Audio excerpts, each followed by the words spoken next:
This is going to be an interesting matchup between Snow and Lucas today. Snow was seeded 15th actually in the entire Pro Division tournament. However, he was given a power ranking among his fellow players of 7th. Whereas his opponent today, Lucas, was given a seed of 7th and his power ranking was 9th. And I believe I'm joined by Chrissy on the mic at the moment. Chrissy, hi, how you doing? Hello. Hey, Chrissy. Hey, pretty good. Yeah. So, apparently there's a delay on the stream, so I was like, when are we starting? And I'm like, wait, I should probably join the Discord channel. Yes, I set up the Discord chat as soon as I was ready to go. So we are currently live, so let's keep it all family-friendly and say hi to your sister as always for me.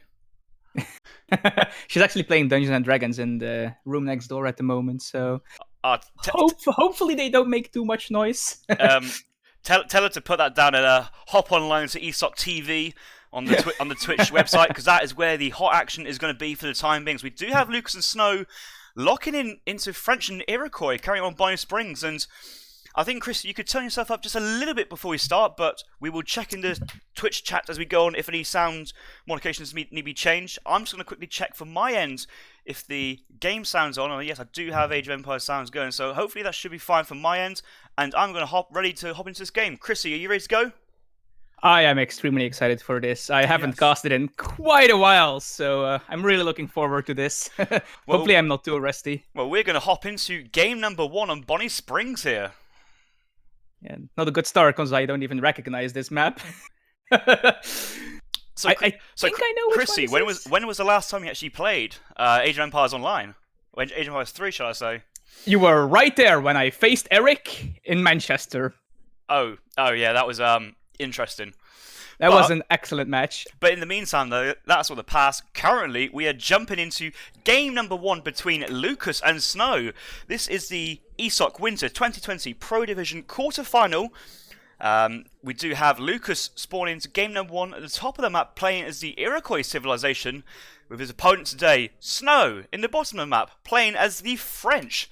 This is game number 1, and interesting to see what we're going to find out in this matchup. We do have a coin crate start, so TP control, an early TP from the French or Iroquois players, probably not going to happen in early Age 1, but maybe both players will elect to go for a TP in transition. Currently do see the French explorer taking a crack shot on the outlaw rifleman in his base and going for an early market, and we do see the Iroquois war chief walking towards the centre of the map where there's a lot of tier 1 treasures, and maybe able to convert this outlaw rifleman to his own cause to get a decent treasure guardian to help fight with him. Yes, he stands around the treasure, and yes, the converts happened, and the Iroquois picked up himself an outlaw rider and should be able to easily take all these other tier 1 treasures, which is 30 food, 40 food, and 20 coin. So, equal treasures to start off the match, and we had the French player also at the bottom going for a 75 wood. And have you spotted anything of interesting to note on the map side of things, Chrissy? I was mostly just checking whether or not there were like missing mines or something, but it seems to be relatively okay. But yeah, this outlaw rifle thing, or rider, is really, really fast. So that's a very nice scout for a Iroquois player. He was also scouting with his Strava over the right side, and he's now built a house with it. How is this matchup in the recent EP patch, by the way?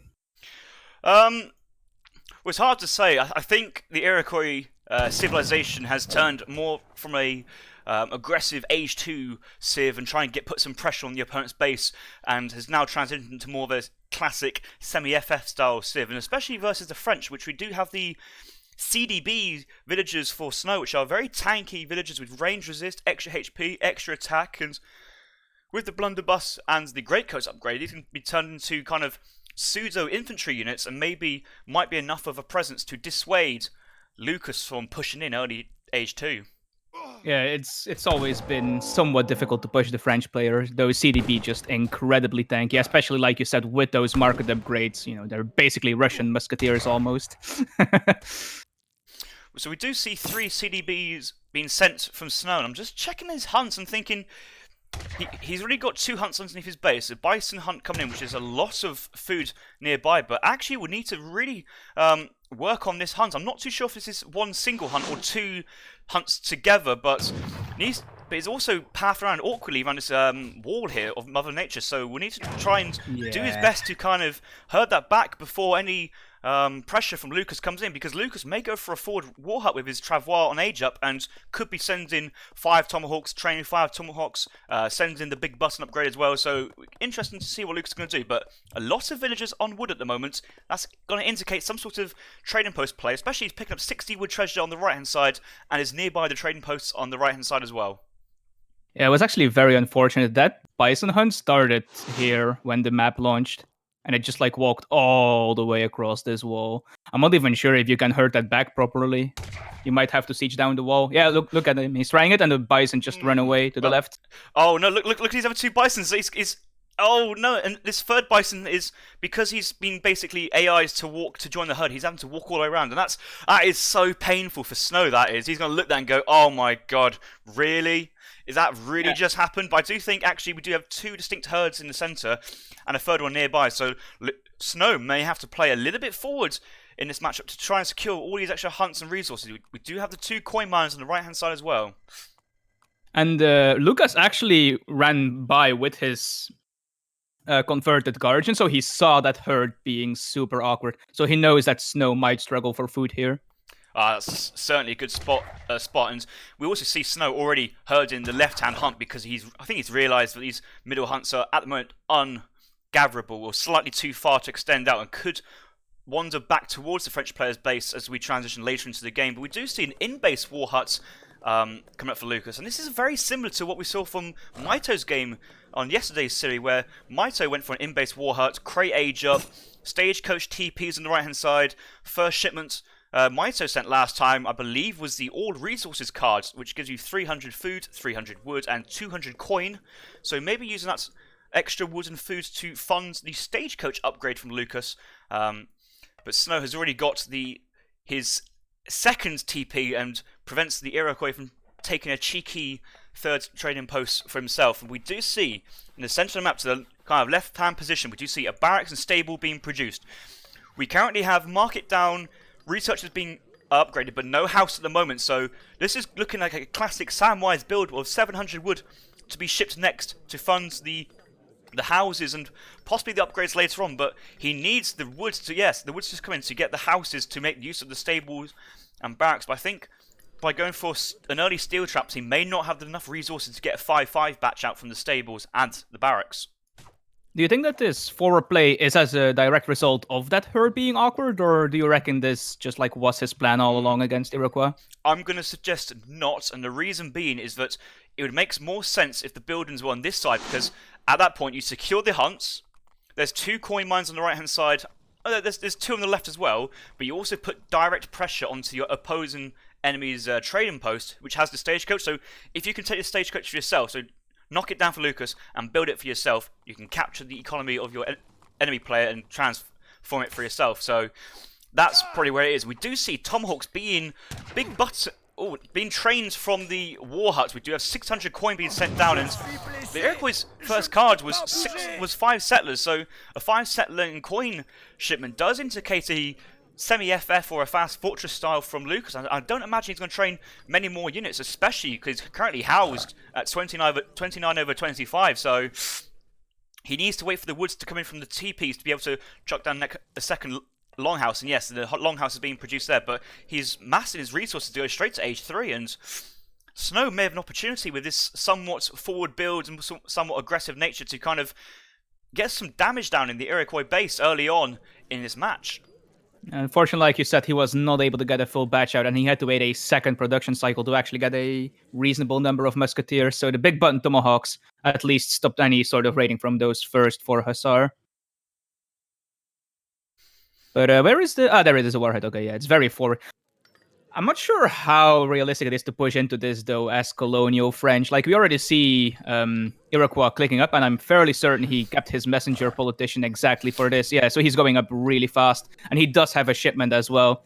So maybe it's just best for Snow to just cut his losses and start sieging down those TPs, which is the direction he's heading in. So if you look in the middle of the map, we've got the Musketeers kind of walking in between the 2 forward bases, or his forward base and where the Hussars are.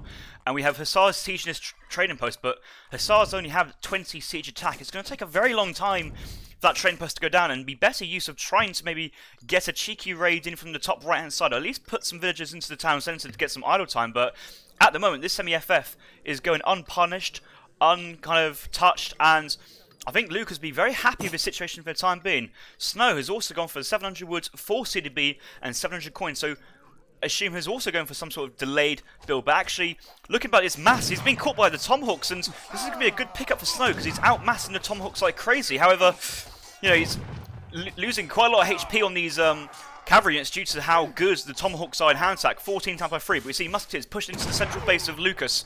Shipment is on the way for Lucas, and the second one has just been sent. We do have the War Hut down, so possibly more Tomahawks or the Big Button can be called to defend, but we could expect a 5 Musket Rider shipment first to defend, but no. 9 Tomahawks. Big Button. No, 10 Tomahawks. 10 Tomahawk Big Button, that is. Yeah, that's the Big Button, right? The second one from Fortress, I think? Yes, he's already called the scouting party and is now just called the raiding party. So 10 Tomahawks and the elite upgrade being called there and then. So a really nice pop there from Snow, getting a few from Lucas, getting a few units down to low health on the Musketeers. 3 Hussars moving from the right side, but it's going to go straight into the War Hut and town centre. So yes, we've got a few villagers into the town centre, and the Hussars are just going to back away straight away from that. Yeah, especially since he also didn't see a shipment yet, right? So he knows that anything could be popping out of either the War Hut or the DC at any moment now.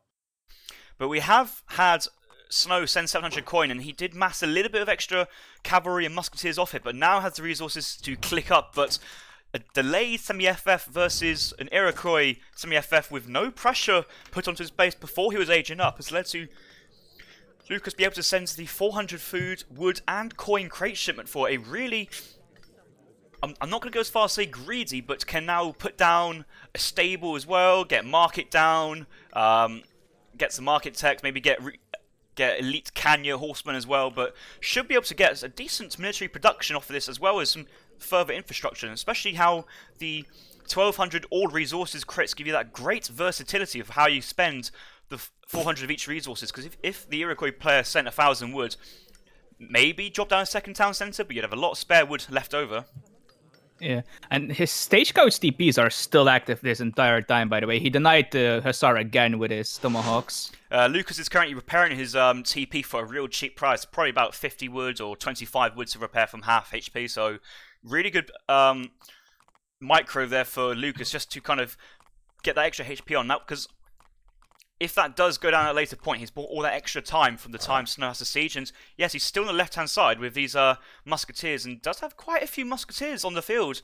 13 on the field, no veteran tech coming in, and the first shipment from Snow is the 8 skirmishers, so I assume he's getting his wood from the stagecoach and chucking down houses as he goes, but I'm interested to see what... Oh my god, look at this.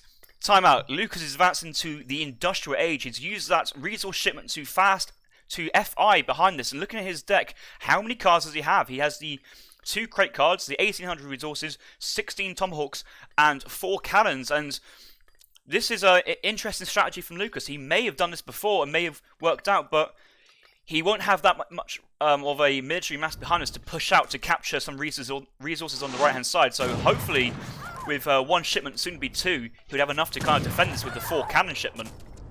He's aging with the Chief. Do you know what bonus that is? Is that the War Chief buff, or...?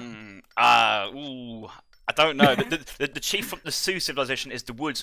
It grants you wood, but the Chief, each age-up War Chief Council member has different bonuses for each civ, so possibly the Chief here may be more of a military shipment to just hold, but I'll have a quick look on the town centre and the War Hut to see what pops out when he does get to the age 4. But look at this, we've got Dragoons and Hussars on the right hand side, but they just walked into the Tomahawk mass, and instead of trying to kite and try and pick off units while he can, elite Tomahawks of Lucas with the same range as the Dragoons have actually traded really well and picked off a Dragoon there.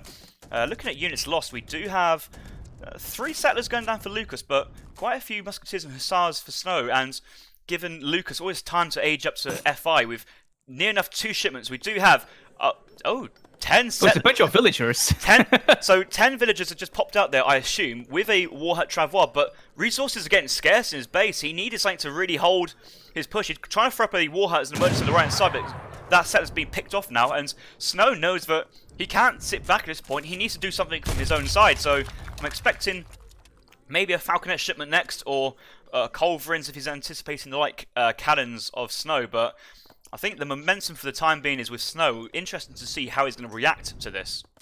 He does need to react. At some point, 15 tomahawks and 4 cannons are going to pop out. Or does he need to react though? But he's capturing the stagecoach of Lucas at this point, taking down the TP of Lucas. All the hunts in Lucas's base are starting to run out. Look at all the amount of villagers on wood chopping. This is a lot of villagers. He's currently got 20 chopping wood, and all this idle eco in the bank. 600 food, 1,000 coin.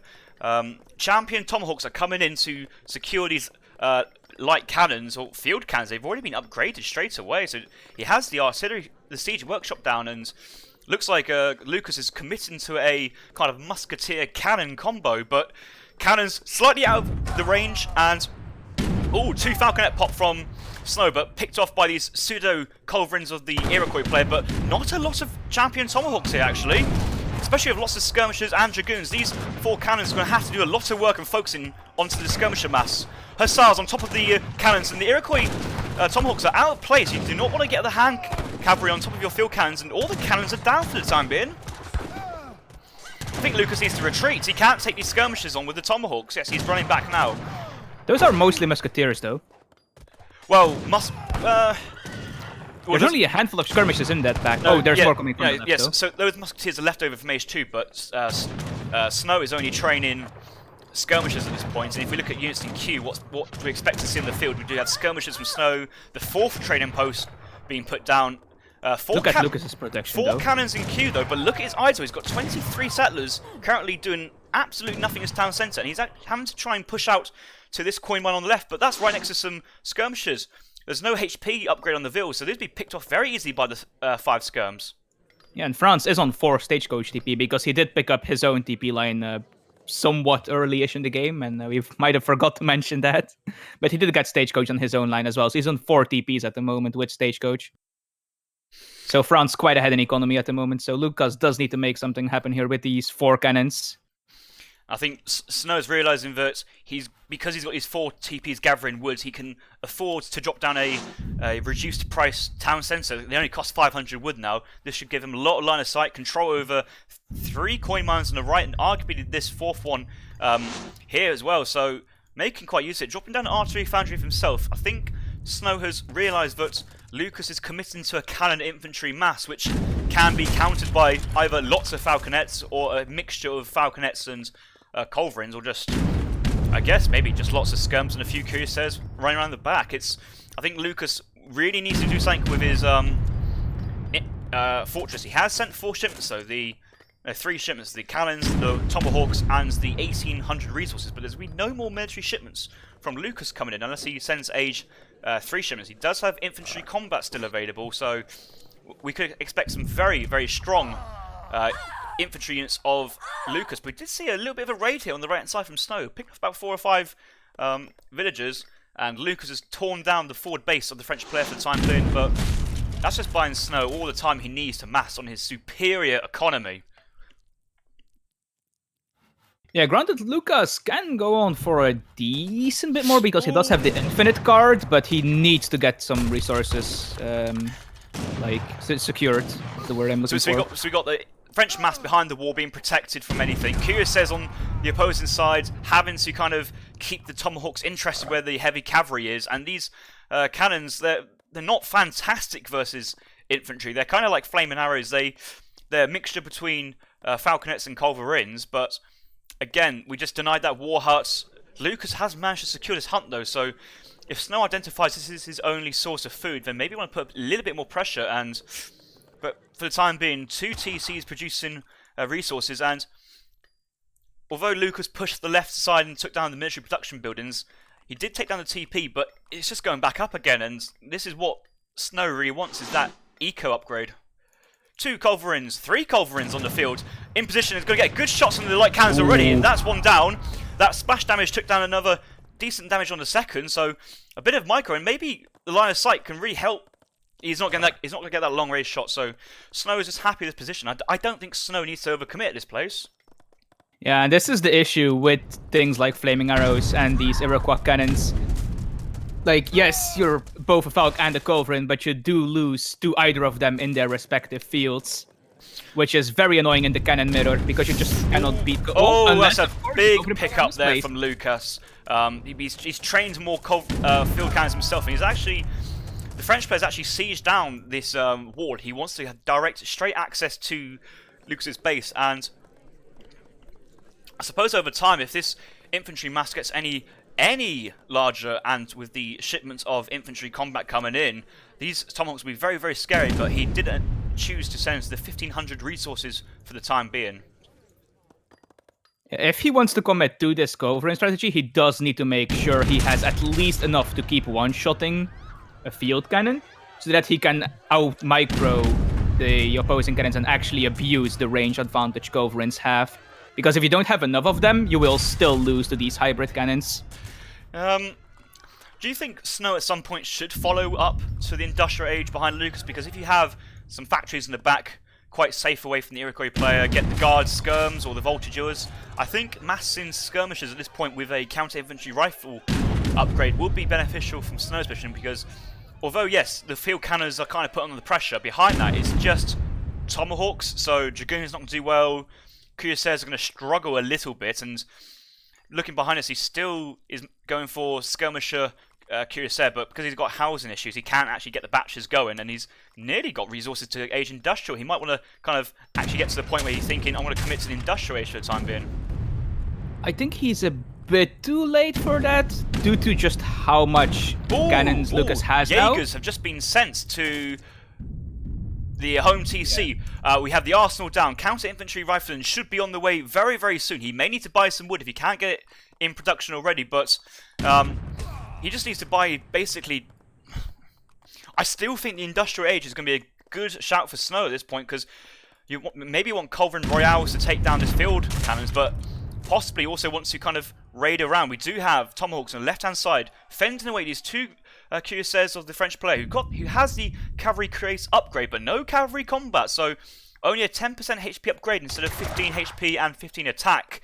There's plenty more room for upgrade cards to be sent from the French player, and yeah, Lucas is still having to back away from this scary mass, and I just think these Tomahawks are exceptionally strong against cavalry units, but this large switch into cuirassiers may be a bit of an overcommitment from Snow, but we'll have to find out. He's managed to push Lucas back, and again, in terms of natural resources, he's having to continuously ship 1,500 resources continuously. Another shipment comes in, I believe.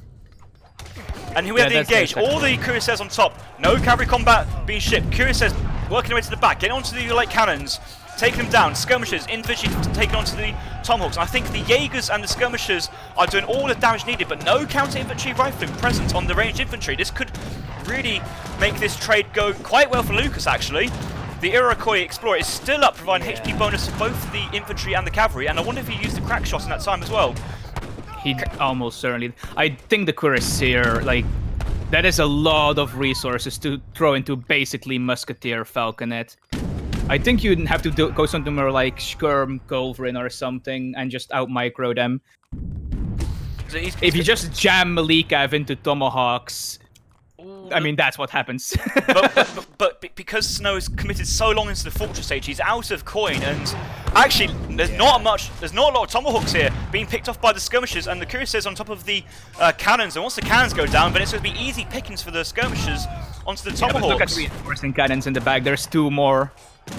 Lucas is desperate to get some musket riders just to kind of help fend off the cavalry units for the time being, really.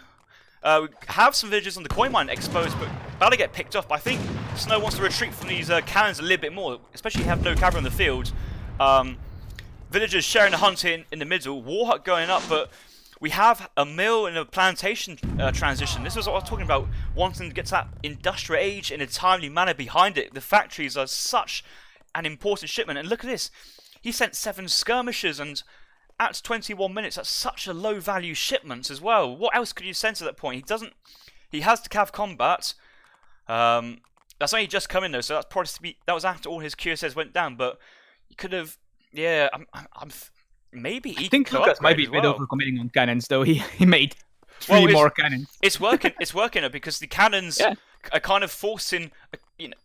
Snow to make cavalry instead of going pure ranged infantry. And if Snow went pure ranged infantry, then the cannons would just trade really, really well. So, it's a 2-unit composition from Lucas. I really want to see a 3rd unit of Canyers or musket riders just to try and help the composition. Would be the best for sure. Or just Canyers. Just imagine like a 5 Canyon raid down here while pushing with the cannons and tomahawks.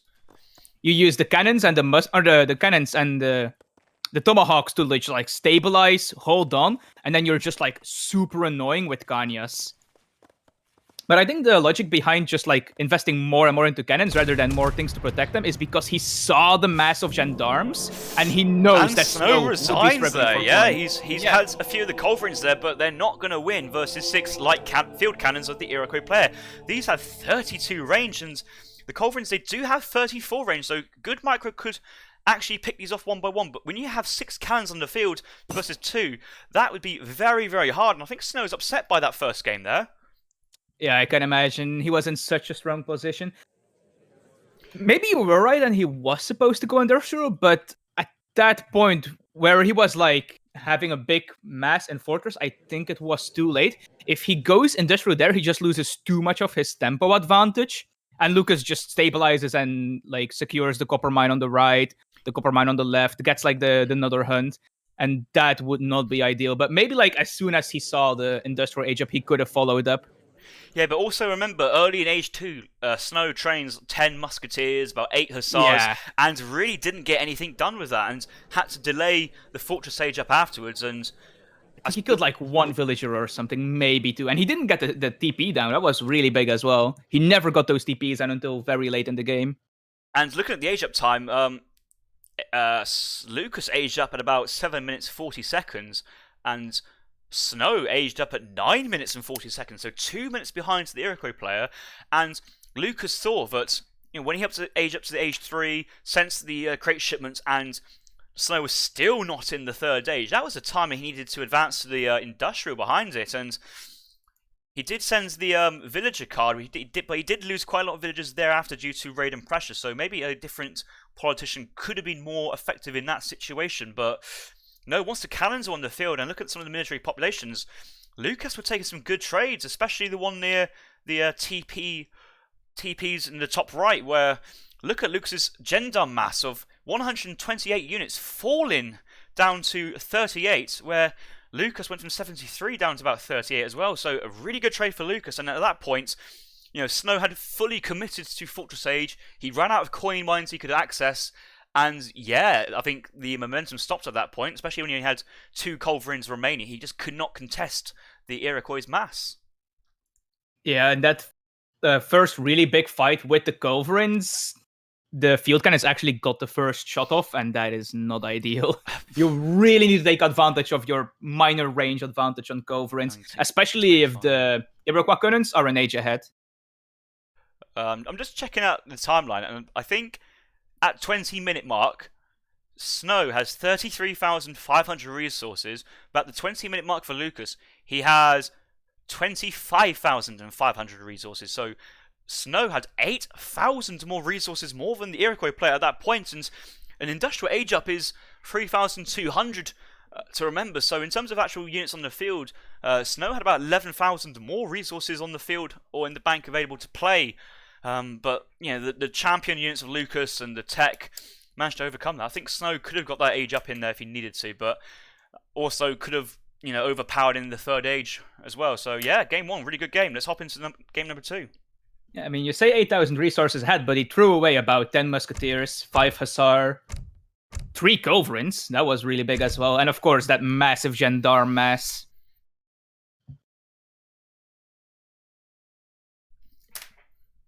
Ooh, Lucas picking Sioux straight away on Arizona, and Snow is offering to counter with Germans, but from experience playing this, we may see Snow possibly going for some sort of doppels on the play or pikes, but Lucas has access to bow riders and good control in the 2nd age, should be able to pick off any lands from Snow or any other map control there. So I'm interested to see what Lucas has against Germany and why Snow has decided to counter Sioux with the Germans. That's not a save I typically would see used to counter the Sioux. Fast Industrial, Revolt, Imperial Howitzers. You are insane, Chrissy. What's the other revolt option again for Germany? I think it's 20% colonial militia HP or 10%. It's not good at all. Yeah, probably not going to see a revolt, but we can hope.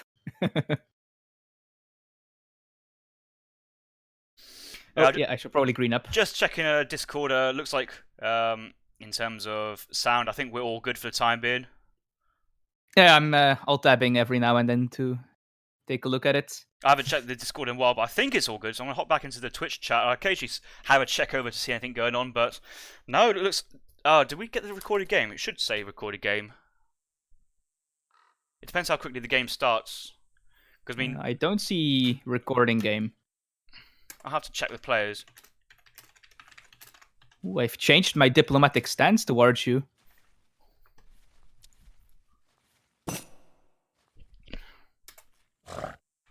I want to call a re. If we're not sure about the recorded game, I'm gonna go straight for a re. Yeah, that is required, of course. I didn't check the first game if we had a recorded game as well. I'd like to say that we did, but it is the player's responsibility. However, I'm trying to monitor. I'm trying to monitor many things as well as taking you under my wing for the time being, and it's actually been a pleasure so far, Christy. Like, I've missed your voice. I've missed you, bro.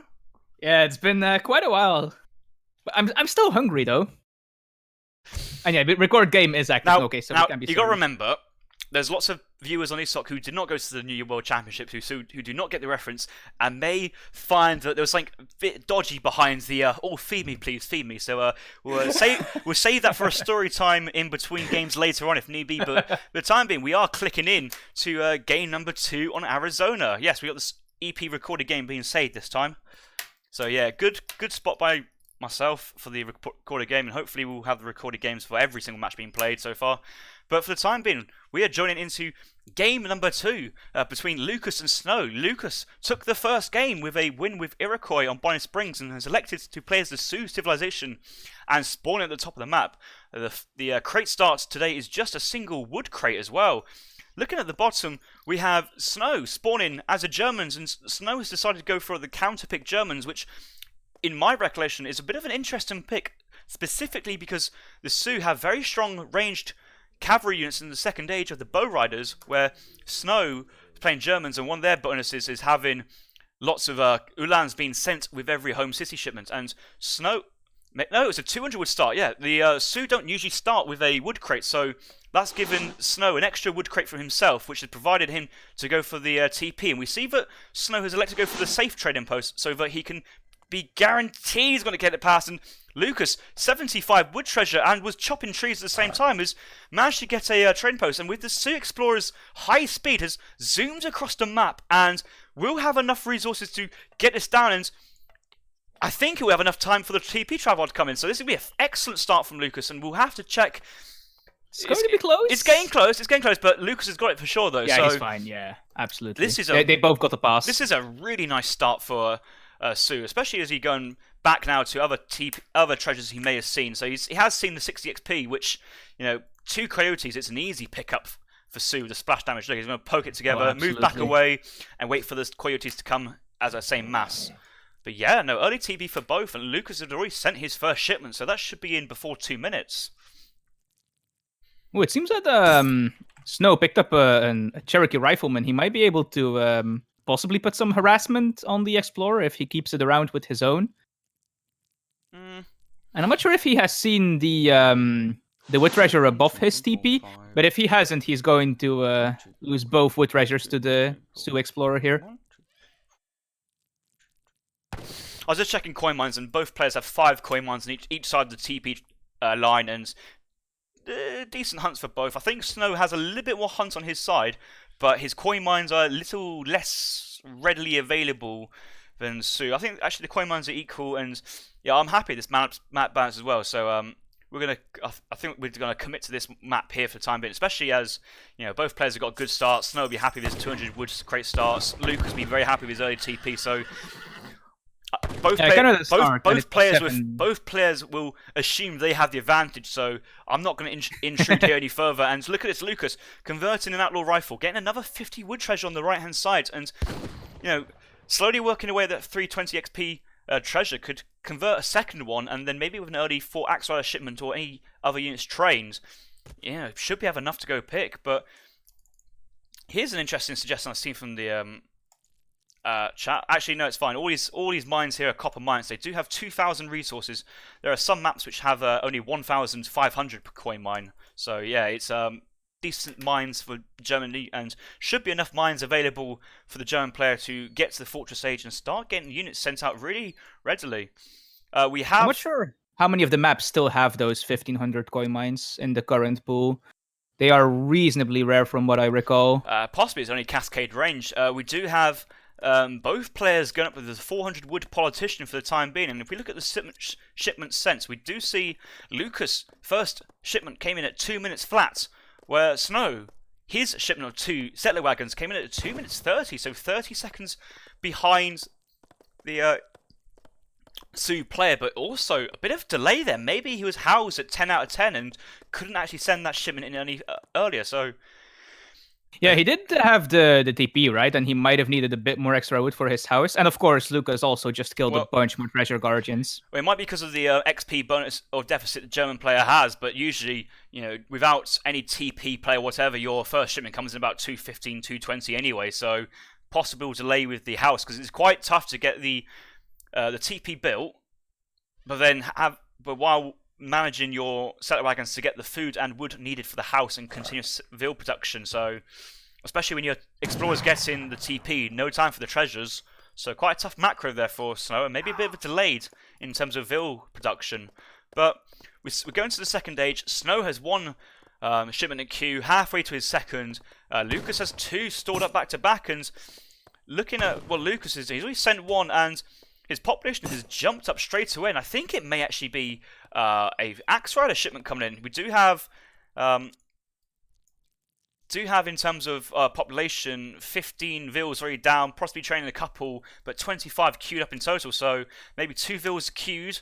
Let's look into units in queue. We do have the 2 Vils queue, 1 crowd coming down, and maybe an early Axe Rider shipment because he wants to take this 320 XP himself. If he can capture that before the German player, then that's going to be a lot of XP, and basically the 4 Axe Rider shipment can be free then. Yeah, absolutely. He doesn't have the card that allows his Axe Riders to convert Guardians or whatever it is, sadly, but that's an ace favorite. Well, I mean, that card I don't really like, but I have played a few times with the rifle convert Axe Riders to Rifle Rider cards, and I do like that card. So let's look at Lucas's deck and see what else he has got in deck. He does have the clubs, seat and bows, both the cavalry upgrades, 2 dog soldiers, and 15 bisons, and having 4 unit shipments in the second age, I think is a slight exaggeration, given that in this age the 4 Axe Riders is much better than 2 dog soldiers, and there are some interesting cards that Sioux has which are not as well favoured by many players. But I guess in this matchup it won't happen. But I do like the TP attack cards coming in, but we do have 5 pikes trying to get onto the TP of Lucas, and Snow wants to go for the TP control himself, but we have 2 Ulans on the right hand side. Slow reactions to Lucas. 1 villager is definitely going down. The other villager struggling to get in due to pathing issues, and 1 villager going around the outside of the TP. Good get body blocked though. There's a cavalry in the way. He can't get back in, and he's just survived, but all his coin mine vills as well. Nothing's been holding back, and another vill is going to go down here. This is a big raid from Snow. 2 villagers going down, damage on the Axe Riders, diverting all his attention as well. I think Lucas is going to be, Snow's going to be happy with that as well. He did lose his entire pike batch on the left, though, that was sieging the TP.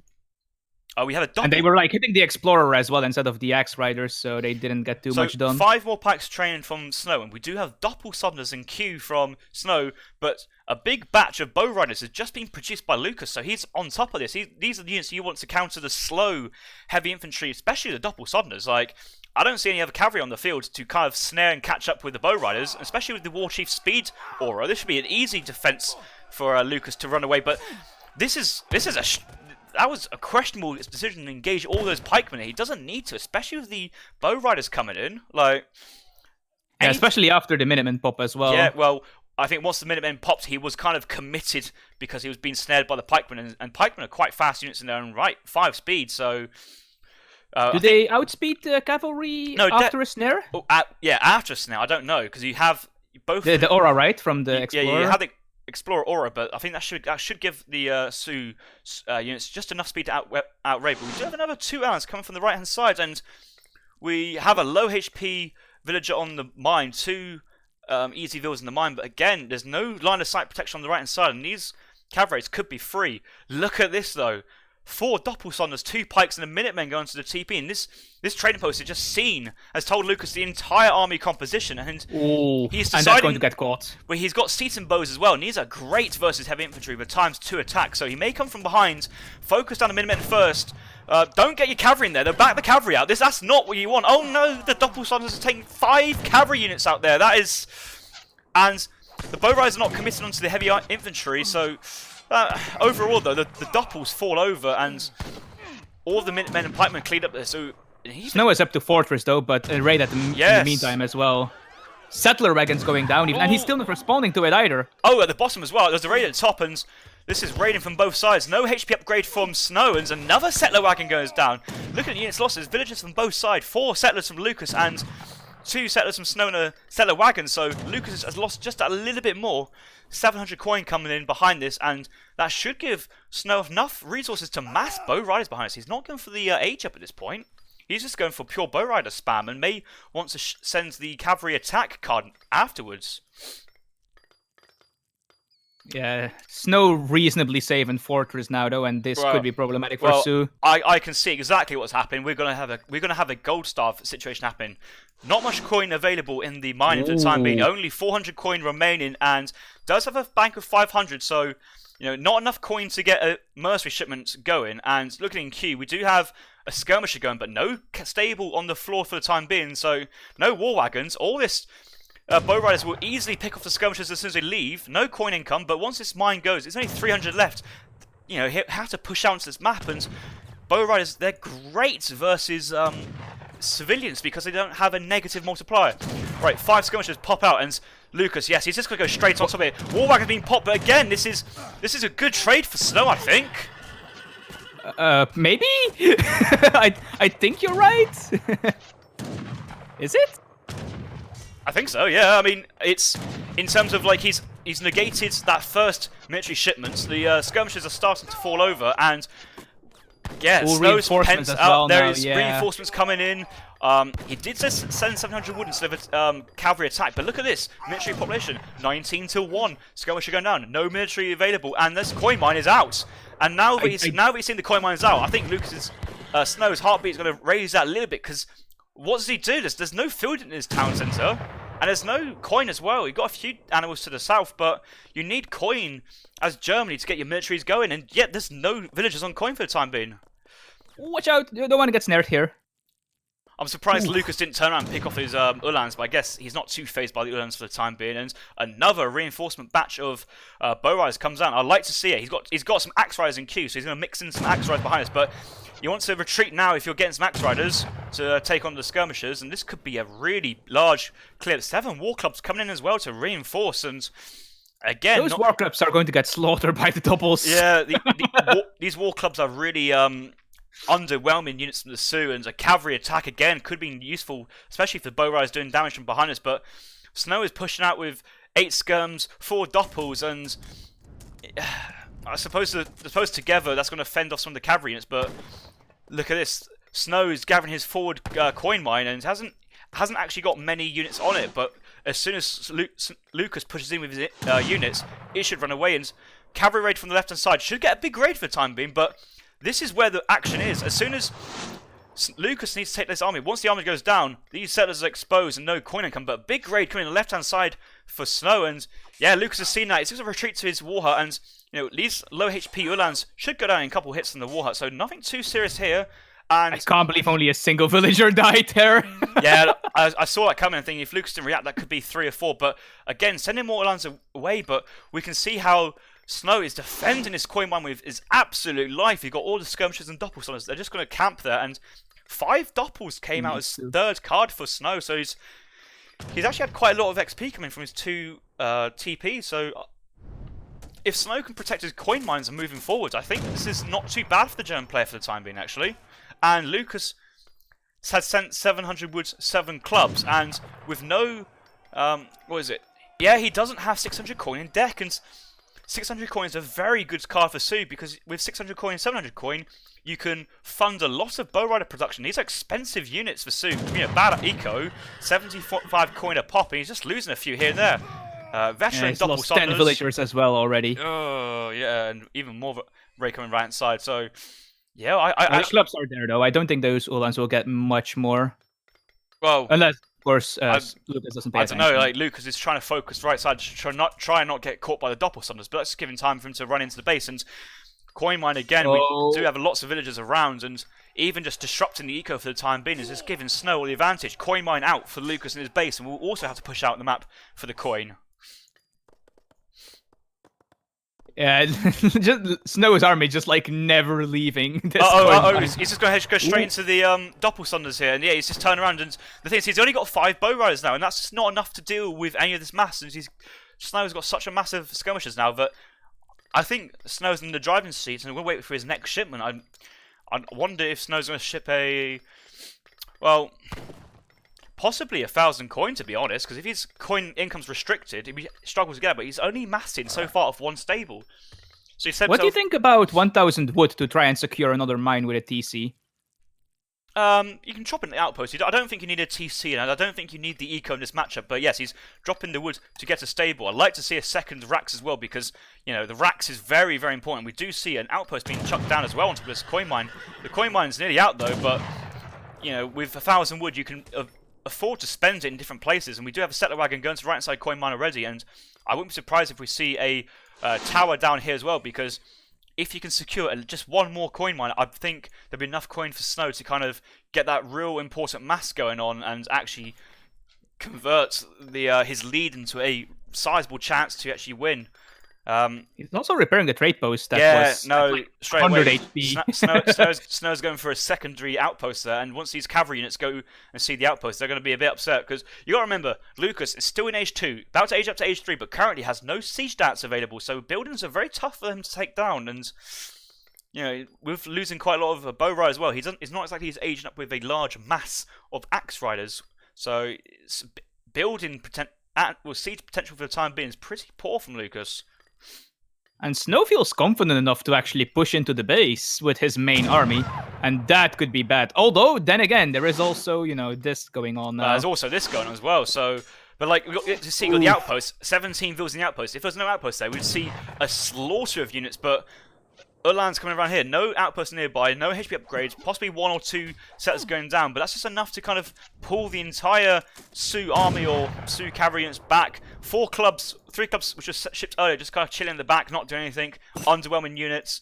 Lucas has just aged up, and all this. Look at all these doppel Saunders, the siege on them. They're going to tear this war hut down, fends the axe riders behind, and the skirmishers are just going to slowly pick off each of the cavalry units 1 by 1, and hopefully Lucas more has got reinforcing as well. Way. 5 war wagons. But what do you send? Like 9 Rakinas, not great. That's going to get out skirms very heavily. Dogs, doppel Saunders around. You need to deal with that. Rifle riders get low HP picked off by the skirmishers. So I don't think there's any shipment Lucas can send, which is going to be that amazing shipments. And yeah, it's probably going to have to be the Rakinas to try and deal with the doppel Saunders and war wagons. But with no other war hut on the map. Not at all. Yeah, it's going to spawn from the TC if it does come in. Yeah, 9 wickets on the field, focusing down the doppel Saunders, but the skirmishers are going to walk towards the Wakinas. They've outmass, outstrengthened. Yeah, I think Snow's going to come in for a quick second victory here. Axe riders onto the skirmishers. War wagons changing fire onto the cavalry units. TC goes down. No spawn point coming in, and yeah, Lucas resigns. Unfortunate for Lucas there. Snow realizing that coin mine was his out and just camping it until he had enough army to safely push in. Lucas was basically just spending like several minutes just running around with a mass of bow riders, not finding anything to do.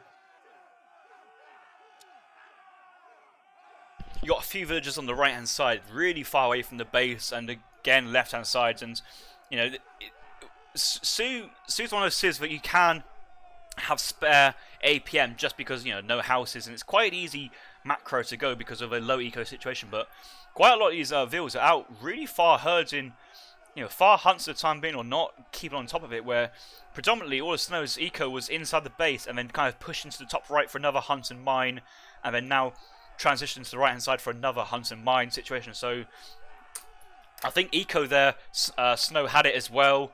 And looking at the final eco population, 39 to 16 on the recalc, just shows that even if we just let the game roll out and continue, Snow's upgraded European settlers with the steel traps, placer mines, with more settlers present. It was outscaled Lucas so hard in that later game. It can only age up late with the messenger and try and send 9 Wakinas, but the Wakinas here were unable to do much versus the German mass.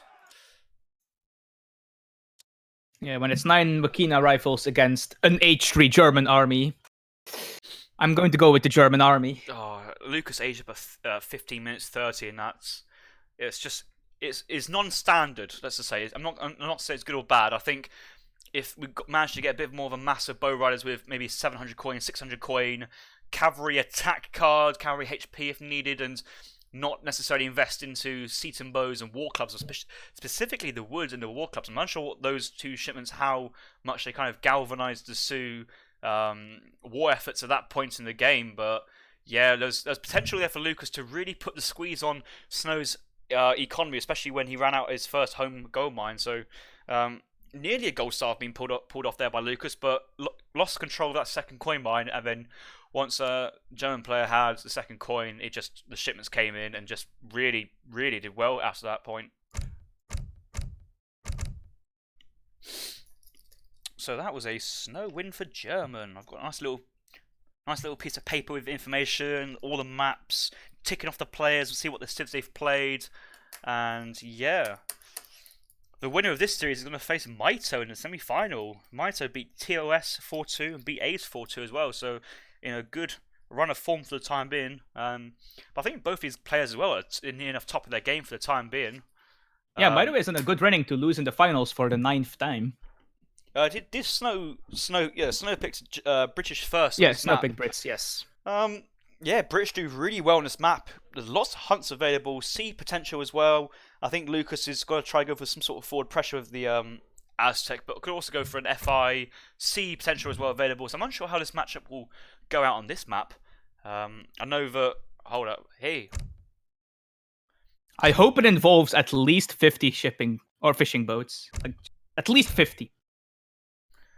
But I don't think there's enough fish. Yeah, we'll see what's going on here. I mean, there's certainly lots of action last game. There'll be lots of action this game, especially we've got C front, you got the forward, you got all the raiding potentials. It's just always so much to kind of look on in these games. We'll have to find out and see what's going on in this match. Got the recording game going there, which is good. Yeah, and I do think that we might have forgotten the first game. I think we forgot. But anyway. That's don't worry, Chris, that's not our responsibility. But we're jumping into game number 3 here on Florida. The score is currently 1-1 at the moment, and Snow has picked himself into the British civilization and has spawned into the bottom left of the map in the colour blue. This is a wood start, I believe. The Snow, the British player, is starting with 300 woods, and it's standing near the TP very quickly. Maybe wants to drop down an early trading post. And yes, the trading post goes down very quickly for Snow. Possible second shipment here being sent earlier of Virginia Company, but we'll have to find out how that goes in. His opponent, Lucas, is playing Aztec in the top right of the map in the colour green. And I think there's lots of hunts nearby for both players. We've got 4 extra hunts on the side. 1, 2, 3, 4 hunts on the extra side. So yeah, I think the hunts are equal for both players. There's no overly defensive hunts. We've had some hunt issues recently in this map.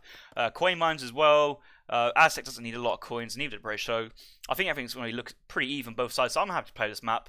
We're going to start on and carry on this. I do think that the Brit player has a lot more mines on his side, though. Or is that just me? He does have 3 safe on the side. Aztec has 3 safe on the side, 1 in base. I think he's like fifth and sixth. We're talking about the fifth and Oh. sixth mine here. Is a little Yeah, bit yeah, yeah. No, closer, I but- missed this one. I missed this one. Oh Never yeah. mind. Oh, if he didn't spawn with his starting mine, that'd be an instant restart. But no, I don't think the game will go so long that all the mines will be still on the table. So I think we're. Yeah, I just missed that. I think we're good in that sense. Never mind. We do see. We do have Virginia Company in the Brit deck, by the way. He does have it, so we might see it. Yeah, we do see Snow going for 100 coin treasure currently mid-map, and 3 settlers being shipped first by Lucas, and that's just the benefit of having this fire pit down with the warrior priest dancing for experience so early in the game. You get to send your first shipment a lot earlier than Snow. You'll see Snow's shipment coming about 210, 215, maybe 205, depending on XP treasures, but 30 seconds of 3 settlers faster than the British player. We do see Lucas going for an 80 wood treasure, so in terms of treasures so far, we've got 100 XP for Lucas, 100, was that the 80 wood just come in there for Lucas as well. Snow's got 100 coin, 35 wood, so at the moment treasures are kind of even for the time being. What has Snow seen in the bottom right? He's picked up a sheep, he's just walking away from himself a 40 XP treasure, and yes, 3 settlers just come in 30 seconds later for the British player. 90 coin being picked up from Lucas, and we do have the early market from both players due to how Florida spawns, and with all this extra coin that Lucas is getting, he can afford to buy some wood from the market. We do see that he's only got 11 coin remaining, and did Lucas get a previous coin treasure at some point? No, he got Both players have hunting dogs already. Yeah, no, he had the 80 coin, 90 coin, so he does have 100 coin. So he got the wood treasure beforehand, but if he chops another 25 wood coin, mined another 25 coin, shall I say, he could buy the wood and get a trading post really early in Age 1 as well. That could be really beneficial, so we have to find out. Snow has just sent his second shipment in Age 1, and he does have the Virginia Company in deck, so we're looking for a Virginia Company mana boom to kick us off into game number 3. And versus Aztec's fast age with the messenger, you can see how fast that bar is going up here. We have the messenger coming in for Lucas, the governor coming in from Snow, so Snow is electing to go for the coin and tower in base to defend instead of going for the really greedy Virginia play of sending 500 food and using that food to train the villagers and have every other single settler building. Lucas has an amazing Age 1 though. Look at those treasures. Another 75 wood as well. Yeah, no, Lucas. In terms Snow of did pick up 100 food though, which is really nice as well. but that came in late though. That might it's guessing his gang sword. He's researching gang sword now, but Lucas in terms of 75 wood, 90 coin, 80 wood, 100 XP. The 100 XP early on really is beneficial possibly, and yeah, forward war hut being dropped down straight away from Lucas, and maybe have enough time to actually send an eco shipment first to kick things off before sending any military shipments. And looking at Lucas's deck, what does he have in deck? He has the 5 vills, crates, 3 warrior priests, and all the standard military cards you'd see from Aztec and Age 2 there. I like how you can see treasure waypoints contention, now. and the British players just walked in and picked up 135 coin. Thank you very much. I'm going to crack shot the outlaw blowgunner, and Lucas. That's slightly lax there, but you know that's unfortunate. It's unfortunate, but it's not like it was a 150 wood treasure. So 135 coin is a little bit painful. Could be converted into wood from Snow at the market, but yeah, overall it's not too bad. Lucas's forward war hut can start to see some of the hunts being played, and yeah, I think all the action is going to be down this side of the map, trying to fend off the hunts. Yeah, and he's already hurting it. Very smart. 3 warrior priests coming early for Lucas. We don't see a warrior priest boom, shall I say, of more villagers going onto the fire pit to try and produce more warrior priests in total. If we look at units in queue, we should see a batch of units coming in. Yes, 5 pumas coming in. So, well, I think this is the most defensive outpost I have ever seen. It could be behind the TC, I guess. well, behind the TC is a good call because you want the town centre to absorb as much damage as possible. Because after 2,000 HP go for the outpost, you lose the attack. I mean, it sounds obvious, but you do need to protect your forward coin mine somehow. So that outpost a little bit forward will offer that tiny bit of extra protection and secondary garrison point for the villagers. But see, 5 pumas being trained first, taking down manor houses, but with a manor house kind of Virginia Company boom, these pumas they're just there, but they're not causing Snow any issue for the time being. We do see 5 Mace Sultans following up with no trading post behind this, but we have the 4 warrior priests on XP. Shipments are coming in at a decent pace, but could have gone a little bit faster, especially with his really good treasures in Age 1. Another 5 Mace Sultan's trained, and I'm expecting to see possibly a 10 Mace Sultan shipment come in as first shipment there. And he slightly overheard at one of these deer things, so they actually ran in front of his outpost. Not ideal. I don't think that'd be too much of an issue early on in the game, but yeah, he's got a lot of deers behind, so his early he's game safe villager movement won't be too bad. But yeah, look at this Mace Sultan mass walking into the tower and TC. They don't mind these building fires. One villager goes down straight away. No greatcoats coming in, and do we see? Yeah, greatcoats coming in straight away. As soon as one villager drops, he knows he needs that greatcoats, but possibly could have got the greatcoats in earlier and protected and made sure that villager wasn't one shot. But look at this idle, 27 villagers into the TC, minimum being popped, but in terms of how many villas in the TC, this is actually really good from Lucas. Moving back to the south, more villagers around, and the Ville HP is just coming, but should be able to pick off 3 villagers here. So yeah, 3 villagers in total being lost from Lucas, from Snow, and unfortunately possibly being caught behind the base a little bit too much now. It's just being caught by Minutemen and Longbows. Yeah, that was a lot. Well, I mean a lot. It's about 17, 18 Mace Hilton he's going to lose here for that. Only 3 villagers permanently dead, but like I said, there was a fair bit of idle time, but I do still think that Snow was quite okay with that rate. I think I've just got myself the sound bug. I'm just looking around and I'm struggling to hear some of the game sounds. So hopefully I can sort it out for the next game. It shouldn't be too bad though. Just try and return on some of the audio sounds possible. It's okay. I can mimic the game sounds. Pew pew pew. So yeah, it's this little tech issue is beyond my control for the time being. But we do see still this mass coming in, 10 Mace Sultans, 9 Mace Sultans, 5 Coyotes being massed, as well as the 3 Jaguar Proud Knights, but these have been joined straight into the mass without being hidden. Just imagine if these were hidden and kind of walk around to the south side of the base and possibly used to snare any retreating musketeers. You can see how these infantry mass of Lucas is already from Snow, is already walking away from the Mace Sultans, trying to get that distance there, but these Jaguar Pros are very strong units, but can be easily focused off by town centre fire or longbows, depends on what's going on.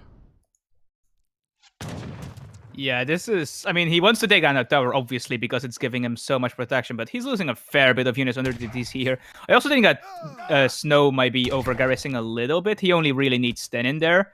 But yeah, like, you can't stay under that DC for too long as Aztec player. There's just so many units in the back. It's all the Minutemen. They're still alive, and these Minutemen do 26 range damage each. That is such a strong unit to have, considering they only have 1 HP. And I think Snow as well may have realised that he has 40 villagers on the field and will have a greater eco than Aztec player. Like, he can afford to lose a bit of villagers here and there to tank, because if you lose another 5 settlers from Snow, it's not the end of the world. You still have a greater eco than the Aztec player, so should be able to remass stronger. We do have a Coyote shipment being shipped about a minute ago, but it's now starting to transition into more of a Coyote mass. Units in queue, 5 Mace Sultans, but we still only have the 1 War Hut down, so we're massing off of 1 building, and behind this we do have a decent eco. Only hunting dogs down for the time being, 5 villagers sent just then to try and further bolster his eco, and we have a 4 Hussar raid being caught by all the Mace Sultans, Jaguar Proud Knights and the Coyote runners, and we have a big engagement on the right hand side to try and protect this valuable hunt of the British player. We have Longbow standing still, firing arrows at all units, musketeers and Minutemen behind, and Longbows are running straight into the Coyote mass. That's not what we want to see. Hussars pivoting around onto the Mace Sultans on the right side. I don't think it matters though. we have 3 more Hussars in queue, increased to a batch of 5, and as soon as these batch of 5 Hussars come out, this is going to be a real strong push from Snow. 5 Hussars coming out from the British player. I'm going to hop onto the Mace Sultans as well to snare and protect the Longbow mass. Longbow mass is still alive, doing great damage. Hussars snaring the Coyotes and the Mace Sultans, and I think he's defended this push from the Aztec player really, really well here.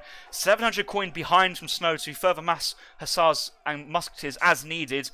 And yes, the military population of Lucas has dropped down to 5 there.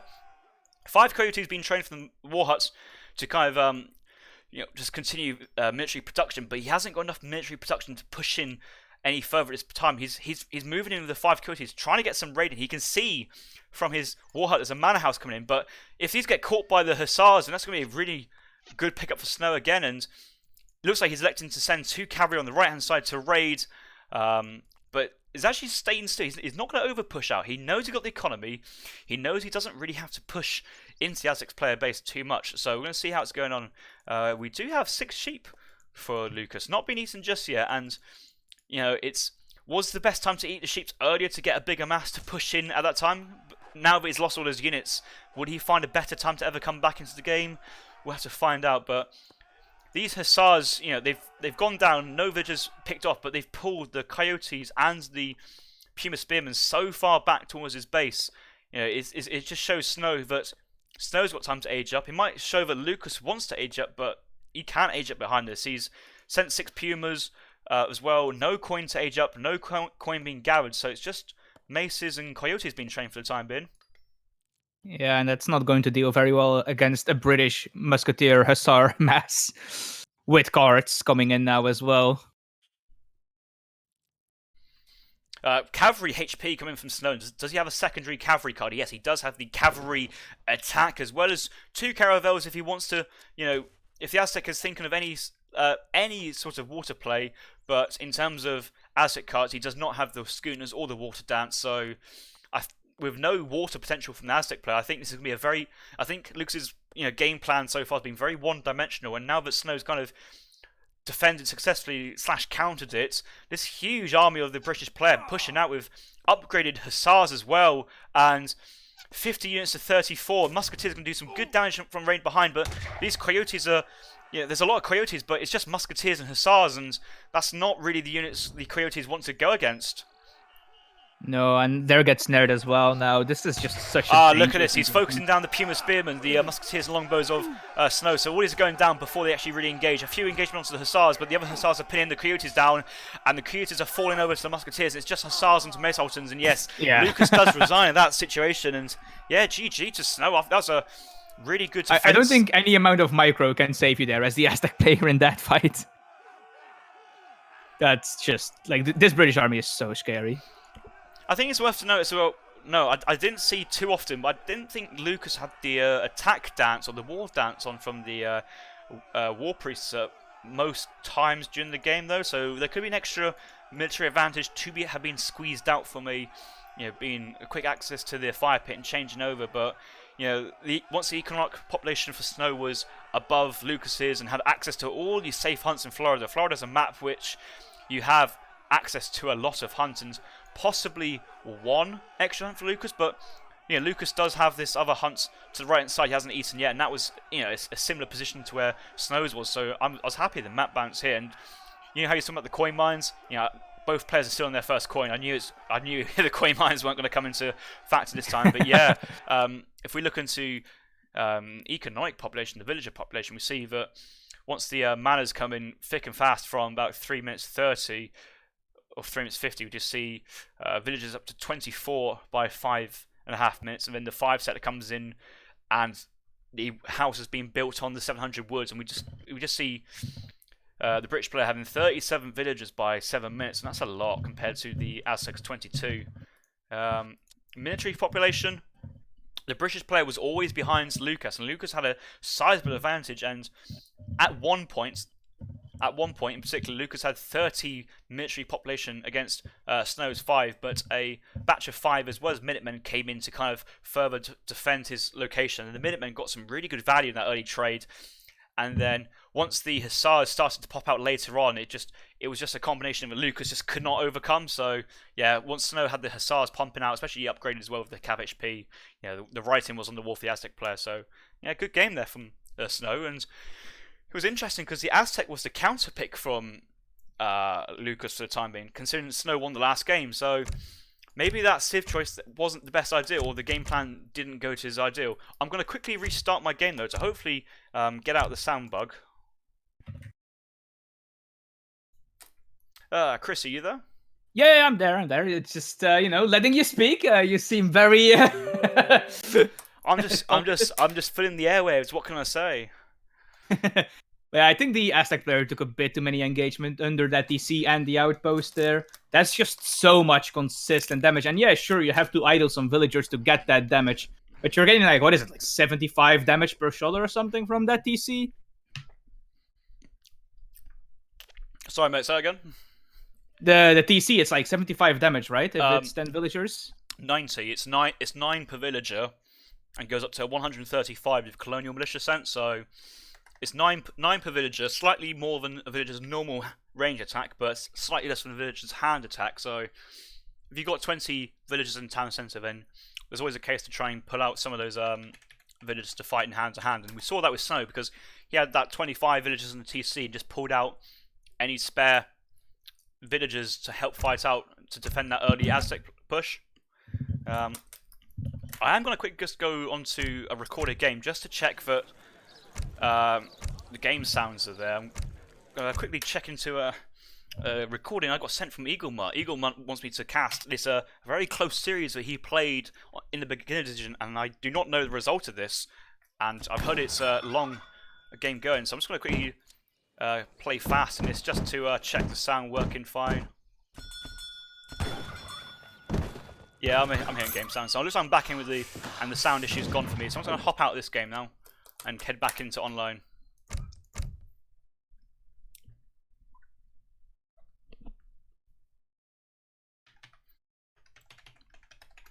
How have you been enjoying the tournament so far, Chrissy? I've seen you in the chat multiple times. I'm really sad I missed Mido versus Ace. Oh no, I missed Saturday SmackDown. that was me and Incog / Kamiru casting out, and that was a really good series from the players as well, really high standards. So I do recommend going on the ESOC or twitch.com/ESOC/past broadcasts and finding that video. It's a really good series. I'm not going to say how many games we've played, but it's more than 4. And yeah, good series there. A bit of bounce both sides. Actually, no, I've already said the result earlier in the stream, so yeah. Might have been A's 4-2. Yeah, so sad I missed that. Is that who I think it is? That would be my mother. That'll do. Jokes. Right, so we're in the game lobby for game number 4 it was. So Florida, that was a Snow win with Brit. Snow to pick first, and it looks like Snow has gone for the Sioux, and Lucas has gone for a Sioux mirror. So yeah, this is an interesting match. Interesting map to have a Sioux mirror, actually. Really short range distances, so they can be in their base very, very quickly after sending any shipments due to the War Chief's speed aura. So I'm going to make a wild prediction here and say that there are going to be many dead villagers. Just looking into the chat, and the TLS is saying, please just go into the next game. But I had to restart the game for sound issues and test it out. And I'm in the lobby now, readied up, and Lucas hasn't ready, so I can't go as fast as the players go. So yeah, your comment has been read. It has been listened to. However, we are waiting for Lucas to play, so it's not our fault for the time being. And Tabin just highlighting that as well in the chat. I love the channel point thingies. You can do so many fun stuff with that. Oh, did we have a failed launch? Oh. Yeah. So yeah, Sioux mirror. Is it still just like spam bow rider skill stuff, or? Well, in terms of RE, yeah, like one of the strategies would be go for 600 coin, 700 coin, spam bow riders maybe from 2 stables. Interesting card for a Sioux mirror in particular is European Arsenal. I can't remember what the actual card's called, but it allows you to get Arsenal upgrades from the TP, which one upgrade in particular, the ranged cavalry carousel of increased attack and a range for the bow riders, is sometimes very, very important in bow rider versus bow rider fights, but it's a very hard card to fit into your deck, especially last time we saw Snow going for Lucas going for 4 unit shipments, as well as a couple of crates, villagers, both cavalry upgrade cards, as well as the 15 bisons as well. So and you also have to pay for the upgrade as well, right? Oh yeah, it's not free. You still have to pay. It's even more expensive realistically than the advanced arsenal upgrade that the European civs get, and they don't even get the advanced arsenal upgrades as well, which I think would be nice to have that included. But we're gonna spawn into Arkansas here, game 4. I bet you, if I will Spanky is watching this game is dedicated for you, okay? This game is dedicated to you. I hope you enjoy it. Welcome back, guys. My name's Harrison, and we are jumping into game number 4 here on Arkansas. The score currently is 2-1 to Snow, and this is going to be a Sioux mirror. Snow picked up the win last time out playing British and decided to play Sioux on this map with Lucas is off. Lucas chose to go for the Sioux counter pick. Can you even call it a counter pick if it's a mirror? So Lucas appears to be very comfortable in this matchup. So we're going to have lots of fast raiding cavalry, Sioux explorer shenanigans, and we're going to go straight into the fog of war, I think, because these explorers will scout all the map very, very quickly. Decided to run past an 80 food treasure on Lucas, maybe wanting to try and find a native, but look at this, 90 coin, 80 food, and another 80 food nearby, so good treasures already, and Snow is going for the trap settler from 3 black bears, but if you take off the fog of war, I'm sure there's a CDB treasure somewhere as well, guarded by 4 black bears. Yes, we do see the CDB treasure up here as well, so if Snow's going for villager treasures, it's possible, but possible raid already from Lucas just coming in, and he's going to head, is he? There's 1 black bear still alive. They're going to fight over this treasure together at this point. Oh, this is going to be so much HP loss on the Snow Explorer. And if he loses a treasure as well, that's really bad. Oh, they're both going down. I don't know who is it. I wonder what that settler's thinking right now. He's just hopped down the tree thinking, Lucas has stolen it. Well. That is very painful. Losing the converted bear as well. So he just lost like half his Explorer HP and gave Lucas a settler. Oh, I know. Losing the cooldown on the convert as well. Yeah. The other thing as well, like to notice about these villager treasures is that this villager is mid-map, and if Lucas wants to drop some sort of war hut, he can drop a war hut mid-map really, really easy, and without having to spend the villager seconds of walking from your base. And Lucas has already dropped down 2 TPs, and I'm unsure if Lucas is aware or not, but these economic bonuses from the TPs no longer stack in the current patch, where Snow has also gone for 2 TPs. This is maybe it's just to ensure there's one behind TC and one in front of the TC to kind of give that range advantage. But yeah, both players going for the 2 TPs, maybe going for the early XP from what he picks up. But Lucas again picking up the 80 food and coming in for another treasure steal on the 90 coin. And oh, this is not going very well for Snow for the time being. He can still pick this up, but he's away from the treasure. Lucas is away from the treasure. He's out of position. Oh, yeah. Eventually, he might lose it.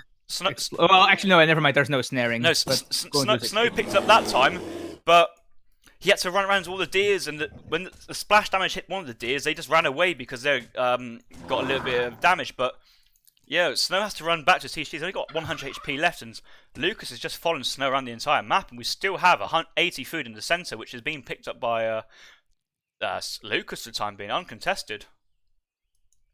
Yeah, I do think you're right about Lucas maybe mispositioning one of those. The coin mine probably isn't in range for that, which is not ideal. It's not the biggest thing. It's only 5% really, and yeah, it's if anything, the actual HP boost it provides, which is last time I checked was reverted to 10% exponential. So at the moment, it's if a unit standing in between, it's 1 times by 1.1 to the power of 2, so it's about 1 times by 1.21. So each time it does scale a little bit and gets a little bit better each time. So these TPs are very, very strong, and both players have elected to go for the 3 settlers early on as standard for the time being. Looking like Lucas is going for a settler in queue, and look at this. This is oh no, it's the same. It's the same Vil age up time. It's just Lucas had that 1 extra Vil from the treasure earlier, and he scouted the CDB as well, actually, so he might go for that later on. This is a smart play. You know your Explorer is in so low HP, and it's such a critical unit in terms of that speed. He's gone for the Medicine Man to try and heal it up, and it's just going to stand still and get healed up very, very quickly. Look how fast that heals up. That is, it won't take long to get healed up, especially once the HP increase comes in from the age up. Yeah, that's pretty interesting, actually. Usually these Medicine Men are considered like a meme, completely useless, but when your Explorer is that low HP, it's pretty nice. I don't know what he wants to do with this, though, for the time being. Maybe he wants to scout out where that forward Vil is, and if he's done anything funky with that Vil, shall I say. But no, he's running to the south side to get the TP, and yes, the Sioux does enjoy going for a TP, and maybe going for like a semi-FF style funding his military off the shipments being sent in the 3rd age. And in this time, we want to check. We've got the chief age up from Lucas and the chief age up from Snow. So both civilizations have gone up with the 400 woods. We'll see what the first shipment comes in for the time being. We do have a corral being dropped down by Snow. and a in-base market and corral from Lucas. So essentially mirror builds the time being. I want to take this opportunity to check their deck. I'm going to start with the Snow's deck, and Snow has both coin crates, second age, both cavalry upgrades, no clubs, no great hunts, standard age 3 shipments, 4 rifle riders, possibly not needed in this matchup, 3 dogs, and then a couple of age 4 shipments as standard. Lucas's deck, no age 4 shipments apart from command skill, explorer combat cards, mill cards, single coin deck. Hey, look, he does have the European Arsenal tech I was talking about. This can give him the ranged cavalry Caracol in the second age, or maybe third age. Bisons, both HP upgrade, cavalry upgrades, but 2 crates though. I'm a bit concerned by the crate shipments here. I think it's an H2. It's basically like Advanced Arsenal, where you unlock them in the second age, yeah, but you don't get the Arsenal upgrades. Yeah. No, it is H2. You don't get the good ones. That's good. That's good, because I thought it was H2, but sometimes it's just like, oh yeah, you can unlock this, and you build this, and it says, right, it's locked for H3, and you're thinking, oh, that's useless. No, you can definitely research them in H2. But you miss like the drums and the bayonet or whatever it is. I mean, just imagine if you like something like the church card for any civ, like for example Dutch, and you can send 5 stadholders or 5 stradiots in H2. That'd be really good. We do see You mean it's like a consulate, you mean? Yeah, we do see a bow rider push out from Lucas to the south side, and Snow also has bow riders out on the field. Both got 5 on the field, both got more in queue, and Lucas has gone for a 700 coin first, and he'd be able to fund a lot more bow rider production than Snow, and both going for a single stable. And I'm concerned by the 700 wood shipment from Snow. You know, Sioux is one of those matchups you don't need the wood, and when you're behind the bow rider mass, it is super hard to come back, and he would need to throw down some sort of war huts to try and help. And Lucas gone for a very early cavalry damage card, and off of one stable, that's fair enough to have this single stable. We have got mass coming in. Bow rider fight in the center. In terms of military units in queue, both have got 8, and this is like an equal mass. But the explorers here, that's the biggest difference. Means they can't run away, right? Like because the explorer's explorer's snaring, and we got the bow rider Lucas having the ranged attack upgrade card of the +15. He's slightly outmassed here, and where's his extra bow riders? There's more bow riders on the field somewhere. He's got 9 in total, but where are they? They're in base. What are they doing? They need to move forwards. Oh, that's painful. But look at that explorer. He's still trading really well, though. The explorer is doing absolute bits at the time being. He's just managed to pick off all these bow riders already, and for the time being, Lucas has got away with the cavalry attack card without kind of falling behind in the camp too much. So, and Snow missed a batch. He had a batch of 1. Oh no, that's terrible. He's got like 700 coin in bank. He's got the 700 wood in bank, not being spent for the time being. No. I think it was one that retreated earlier to get healed by the medicine man. Never mind. I saw like 1 bow rider near a stable, but it's damaged, so it probably went back to heal.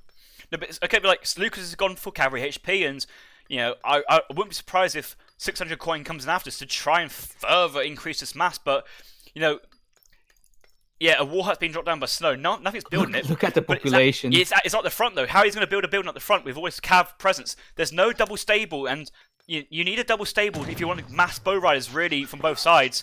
You might only make use of it for the first 2 batches, but like you see that now Lucas is ahead in the bow rider count. How does Snow get back into this? He's just going to get chased down by the explorer. Like, okay, they're just going to the TC, but then you're not getting any coin at this point. It's not just the population, right? They're also just better. He has 2 cards on them. Who the fuck's that? What?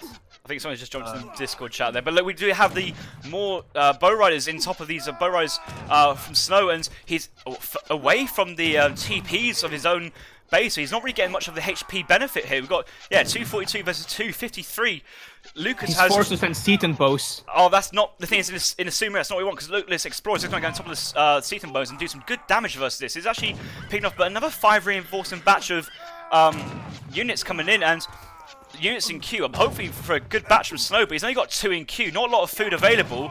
All the units are still better than the TC, and this is getting really critical for Snow already, actually, because this is real tough in terms of what is going on. That being said, losses are relatively even, but this is a lot of idle time. Just like a lot of idle villagers.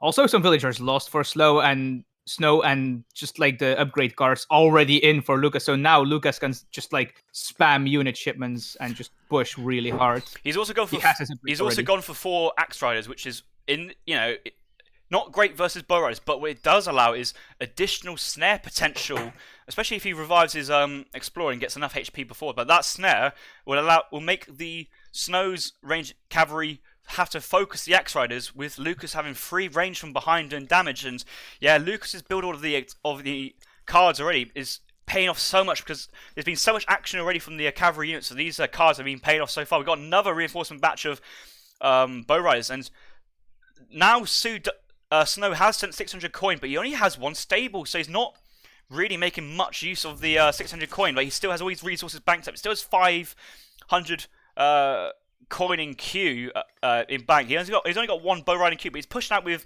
7 bow riders. This point, yes, Lucas is just turning around. He's potentially going to get absolutely cornered here. He needs to run his coin miners to the army position, but 4 Axe Riders still on the trading post. I'm not too sure if the XP curve is that important for the time being, but potentially both economies can be completely idle at this point. Do you think that he might be trying to go for a stagecoach or something by still committing units to the trading post? No, like Lucas's plan is just to continuously produce bow rider after bow rider after bow rider. There's no other strategy he can really go for, especially as he's invested cavalry, attack and damage. If he's going to send the Arsenal upgrade next, and I would like to see Lucas kind of hold back a little bit. But look at this: 5 bow riders going to the map, try and pick off these Axe Riders, but going to go get an unhealthy surprise from this massive mass of bow riders from Lucas. And I think, yeah, Lucas's mass is so much now that Arsenal upgrade would be very, very beneficial if he waits for that to come in. I really think he wants to get his Explorer back, though. That aura is so important in the mirror. Well, the speed's important. He's throwing down a fire pit next to where the army is. That's not what you want, and he's going to take this fight here. I actually think this is going to be a good fight for Snow, really. I think Snow is slightly over... Lucas is slightly overextended. He's just trying to trade off as he can. The Explorer's gone down now, but units in queue. Only 1 in queue for Snow. 4 reinforcing in queue, but another 2 all across the map. Out in the field, we've got 12 bow riders of Lucas versus 5 bow riders and 3 axe riders of Snow. But this mass of bow riders here is going to be too much for Snow to come back. And 5 Ills doing a war attack, and that's only given a +1 in actually attack stat from the bow rider. So not enough to kind of overpower this. And now that he's used... They still have less attack than the target. Yeah, but now that he's used the 600 coin to fund off even more bow riders, he's got nothing to really mass. And, you know, if Snow was playing defensive, he needed... I think that TP to attack card can come into real strong, because that is 10% scaled as well. So 10% is +2, and then 2 TPs would be plus maybe 2.2 or +5. Yes, the Arsenal upgrade comes in right now. So hopefully one of these Arsenals is going to be researching ranged cavalry Caracol straight away. And we're going to look at the... I don't think he quite has the resources for it yet. Not just yet, but... if he kind of masses bow riders and gets just 200 food and the 300 wood needed, he can get that in at some point. It would be very nice. It's a really big upgrade if you can squeeze it in. It's range and HP, it was, right? I think. Oh yeah, it's +2 range and about 10% range attack as well. So these guys... it's attack! Well, it's range and attack increase as well, so it's doubly effective for what these ranged cavalry. I thought it was HP for some reason. No, that's the cavalry curious, but that only affects the hand cavalry. 2 dog soldiers being sent for Snow, but again, dog soldiers into bow rider mass is not the unit you need. These are counter cavalry, and these are very strong counter cavalry units as well. We don't see the ranged cavalry Caracol Ingham just yet, so this shipment is not providing any boost just at the moment in time. But he's taking this engagement with all the bow riders in the base, and he's actually focusing down the bow riders, which is the correct play from Lucas, correctly microing the damage dealing units of the bow riders. And once the bow riders go down, these dogs are going to fall so easy because the bow riders have the melee resist, and these dog soldiers are very high HP tanks, but don't do much damage. And these are just tickling the bow riders for the time being. Like, it's as if they're not even there. And another batch of bow riders has been produced, and they just fall over straight away. And that is a that's going to be another victory for Lucas there. So great 2-all. Didn't even need the arsenal upgrade. A great 2-all victory at that point.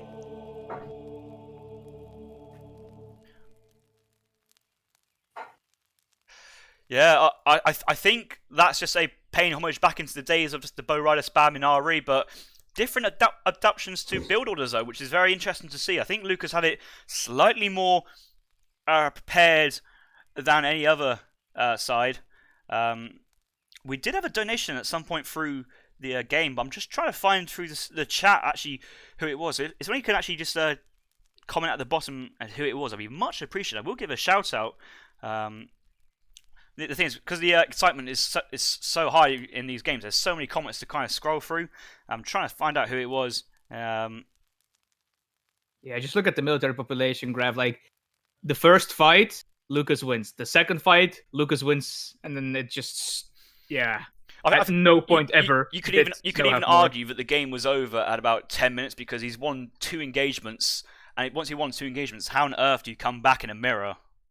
Yeah. At this point, that's really, really, really, really difficult, especially once those upgrades come in. Like he won it and invested into his units at the same time. That's something which doesn't really happen too much. And it's not even any mirror, right? It's a mirror where you are massing 1 unit. It's like a Brit mirror. If you're behind in Musketeers, you just can't ever win a fight, because how are you going to beat Musketeers with less Musketeers? I have no idea who donated or subscribed. I can't see any purple text in my chat somewhere just to highlight who it is. So if somebody can let me know what it was, I'll be able to give them a shout out. But yeah, that's the military population. Then I think that's essentially where the story of the gameplay was, especially once.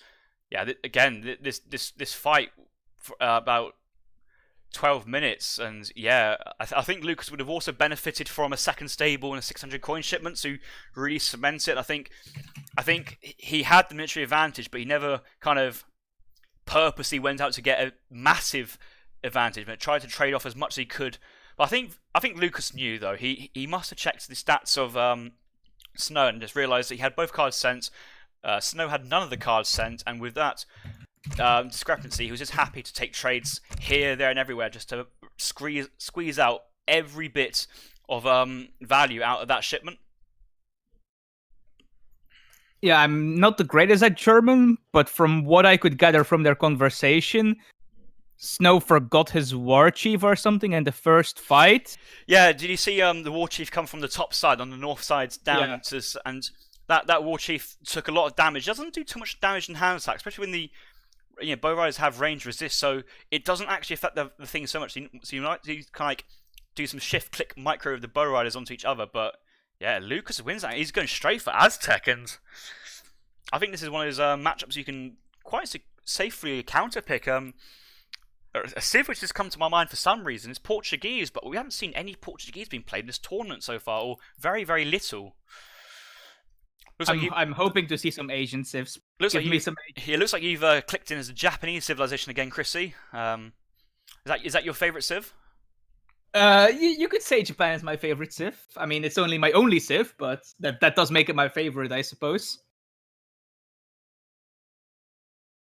No, just looking for the comments. No, Lucas did not get the ranged cavalry Caracol in the end. He just didn't have the woods to research it. It's 200 food, 300 wood, so really, really strong upgrade, but quite expensive to actually getting it going. And I still don't know who actually sent that thing. So maybe I have to can you quickly check Discord, Chrissy, to see if it's made its way over there? Wait, what thing? The subscription or donation. I think the alert went off during the game, but yeah, I'm so eyes in the game, and the stream's like a 2-minute delay. So where would that have popped up in the Discord? Oh, I had no idea. During stream, if it's not obvious, don't worry. We're going to the next game straight away. Don't see anything in there, so again, no Asian civs. Yeah, we've got the recorded game going, so it's going to be a Aztec versus French matchup on Colorado. Let's jump into it then.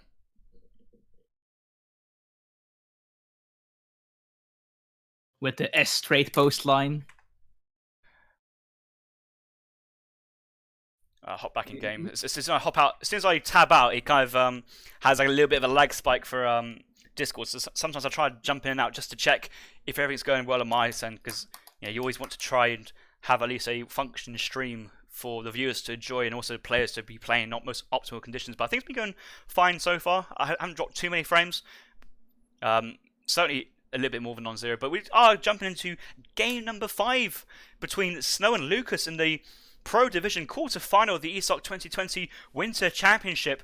Lucas managed to win a Sioux mirror last game and has elected to continue his native civilization choice and plays the Aztec on Colorado. He's spawning on the right-hand side in the colour green. His warrior priest still not moving, but yeah, he's going to move to the fire pit, which is being constructed by Lucas. His opponent is Snow, who's elected to counterpick the Aztecs as the French, and the French have these very tanky villagers which can try and defend and help out any fights from, let's say, Mace Holtons, or can do quite well versus, well, Pumas and Coyotes, especially in the early game, while military numbers are quite low. So we want to see how that dynamic plays out as the game moves on. We do see the French explorer moving out to the bottom right of the map, come across a 90 wood treasure, as well as dropping down an early market. It was a coin crate start for both players, so an early market is on the cards for the French player for the time being. He should be able to get his hunting dogs very early, as well as having enough resources to get an early house as well. So chop 10 wood. He's only got 3 chopping it. Once he's got that 10, move on onto the food, get the 90 wood available from the treasure, and yes, he's already moved across onto food. So he's going to get his house made out of the 90 wood treasure. So that's a really economical start from Snow, making good use of his Ville micro. Depends on what treasures he's come across. Snow does have to be careful though, because the Aztec player did pick up one of those outlaw riflemen. So if there ever is a treasure contention and he doesn't have crackshot, this rifleman can do a lot of damage to his explorer. By the way, this is a best of 7, correct? Yes, it's not match point just yet. Okay. It's the this is the quarterfinals, so it's starting to heat up. It's starting to get real serious, and I think both players have already secured prize money for reaching this final tournament already. And the further you progress, the more money is on the table. So these matches are quite serious. We do see Lucas coming across a 95 wood treasure on the top right, but in hot pursuit from the French explorer. I'm not too sure if the two explorers know each other, but a crack shot comes in from the French player. He's going to run behind it, and we got an outlaw rifleman nearby who could do some range damage onto the Aztec explorer, but he's got the convertibility. That's been converted straight to the Aztec player. That's a free pickup from Lucas there. Well, he has to be careful here as well. If he gets snared, okay, yeah, he does get away. Well, he needs to do hands attack versus the grizzly bear and crack shot the outlaw rifleman. Recently, the rifleman. He just used his crack shot though. Yeah, of course, yeah. But recently, the rifleman's range has been resist down to 15. So, yeah, they're trying. Good change. Well, I don't know. I didn't think it was much of a problem beforehand, because if you play the natives like civilizations, that is your civ advantage. You need to make the most of your advantage. So I think trying to nerf convert guardians. Some will agree, some will disagree. It's like the native scouts having their snare removed in EP. Some agreed, some disagreed, but hey, can't please everybody in the community. I think overall it's a pretty decent change. Like the rifleman specifically was pretty obnoxious. But anyway, let's not discuss balance. Both players going to Colonial here. Let's take a look. Hey, Messenger for Lucas, actually. Yeah, what do we know? We're a bunch of noobs. So yeah, Lucas going for Messenger. That's a good call, shall I say? And is he going to walk across the map to try to put a forward war hut down for the time being, or is he going to maybe fake some of his pressure? He does have a lot of villagers chopping wood, and we do have the wolf out the front, the explorers, the riflemen, but no forward settlers for the time being. I suppose for the time being, he hasn't got the resources to chop down a war hut, and he may go for an in-base one, actually. We'll have to find out what he wants to do. Sending one villager out now to the kind of middle of the map portion by this waypoint, so he is going to drop it out, but only sending one villager forwards. Like, I guess he's comfortable that he's got the outlaw rifleman, so he can protect himself from an explorer or a native scout from the French player. Look at Lucas's deck. He has the 3 trade post Travaux in his deck. You reckon he's going for some cheeky trade post shenanigans here? Yes, well, I think it's possible, because he's seen where the explorer is now, retreating back to his own base, and it depends though if he's gone for 3 warrior priests first. If this war hut is up and he still is, French only has 1 TP, then it is possible, because we can spawn TPs from here and drop drop the trading posts on there and there. Very easy from the trading post with one extra trading post having to walk all the way back to the base. But it's not a special card for Aztec because they get all this XP from the Warrior Dance anyway. So he doesn't need the XP from the Stagecoach. And we do see the Native Scout in the centre scouting where the War Hut's coming up, but it's not exactly breaking news that the Aztec player is going for a mid-map War Hut at this point. No, but he will be able to see what comes out of that War Hut if he keeps close attention, which is very nice. You can see exactly what's being shipped. So we do see 4 CDB being shipped by the French player, getting the steel traps researched at the moment and opening up with a stable, managed to secure quite a lot of hunts underneath his TC, so should have enough resources to get a batch of 5 Hussars out to kick us off into this game. And we do see 2 in queue.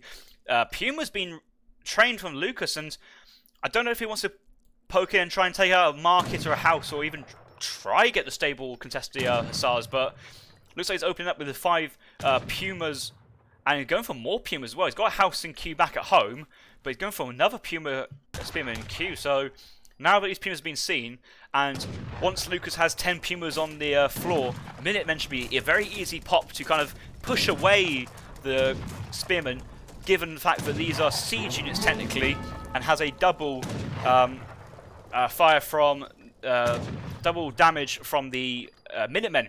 I do see we do have a subscription from Super Napoleon. Thank you very much, Super Napoleon. Your subscription is always appreciated.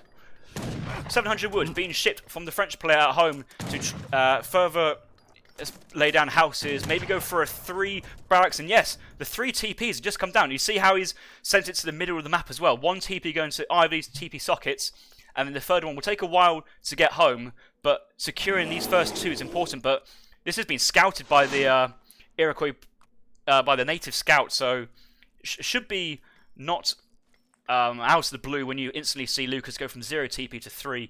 More Pumas being queued up, and Minutemen has still not yet been called, but that's not a problem. He can use that as later once the fight really begins.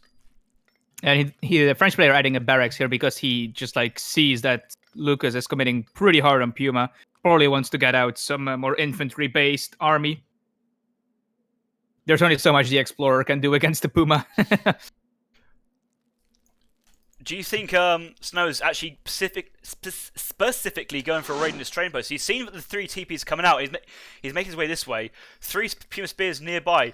These do 12 times by 5, 60 hand attack versus a cavalry each time it hits. That's a lot, but good siege damage coming down on the train post. But he needs to carry on attacking it because that's nearly completed, and he needs 1 more siege attack, and he gets it. Just about gets up. But he's going to focus onto the Spearman because it's low HP now. But we do have a push coming in from the Aztec player onto the house, and this is a 5 Expos being shipped, possibly wanting to ship 8 Expos as a card afterwards if he's going to have to defend this, but could also send Minutemen. You've got Hussars here to snare the Mace Sultans. So Minutemen could be used to pick up the Spearman very, very quickly, but it's decided to not fully engage that. We do have Hussars being snared by even more pikemen, so more pikemen were trained and sent back to the town centre, Lucas, to defend. And yes, this match continues up in H2 for the time being.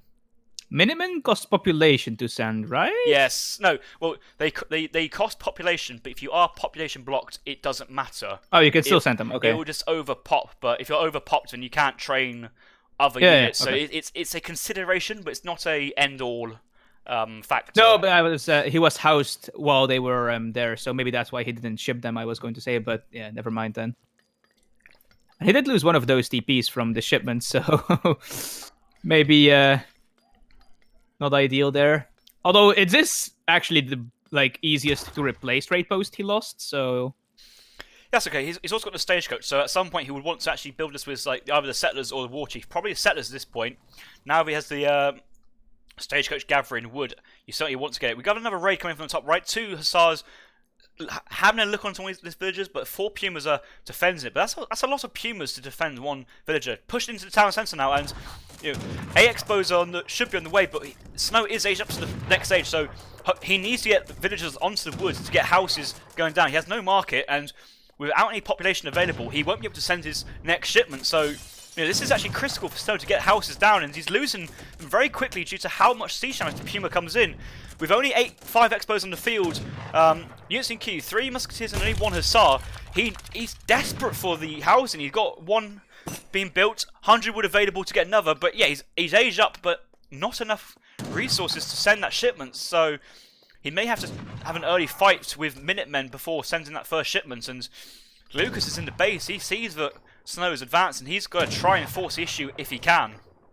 Yeah, he was heading towards the trade post to try and siege it down, but then he saw the age up and he was like, okay, I killed 2 houses. If I can deny more population, I can prevent him from shipping a card. Right. And he went straight back. We have 7 Hussars from the back trying to hold out. We have the TSC focusing fire on the Aztec on Puma Spearman.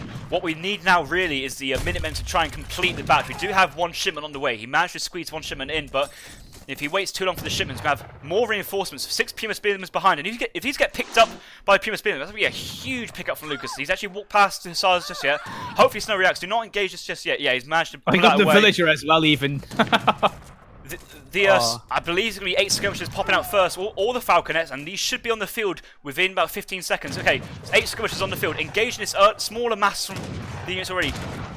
Pumas falling over due to the ranged infantry, Coyotes train off the Hussars, and reinforcements are cut off from Lucas. He's still taken on the house, and Minutemen have still not yet been caught. He needs the coin, but the coin mine is being blocked, and he's got no access to a market, so he can't actually sell the coin, but he needs to gather 17 more coins to call Minutemen, and Minutemen on top of this will do so much damage, but Snow has allowed Lucas to retreat for the time being. He has to chop so much wood for houses, but that's no problem because he's actually leeching off his TP as well. Or of the stagecoach, rather. Oh, he might lose a lot of his army here, though. Although there is some coyotes coming from the side here, and there is not much anti-cav, or, well, anti-light infantry, I guess I should say. So Snow has managed to hold us off with really good unit control, especially with the long-range skirmishes, but he's got 2 shipments to send. He hasn't got the population to actually send these shipments, so he just needs to focus on house production.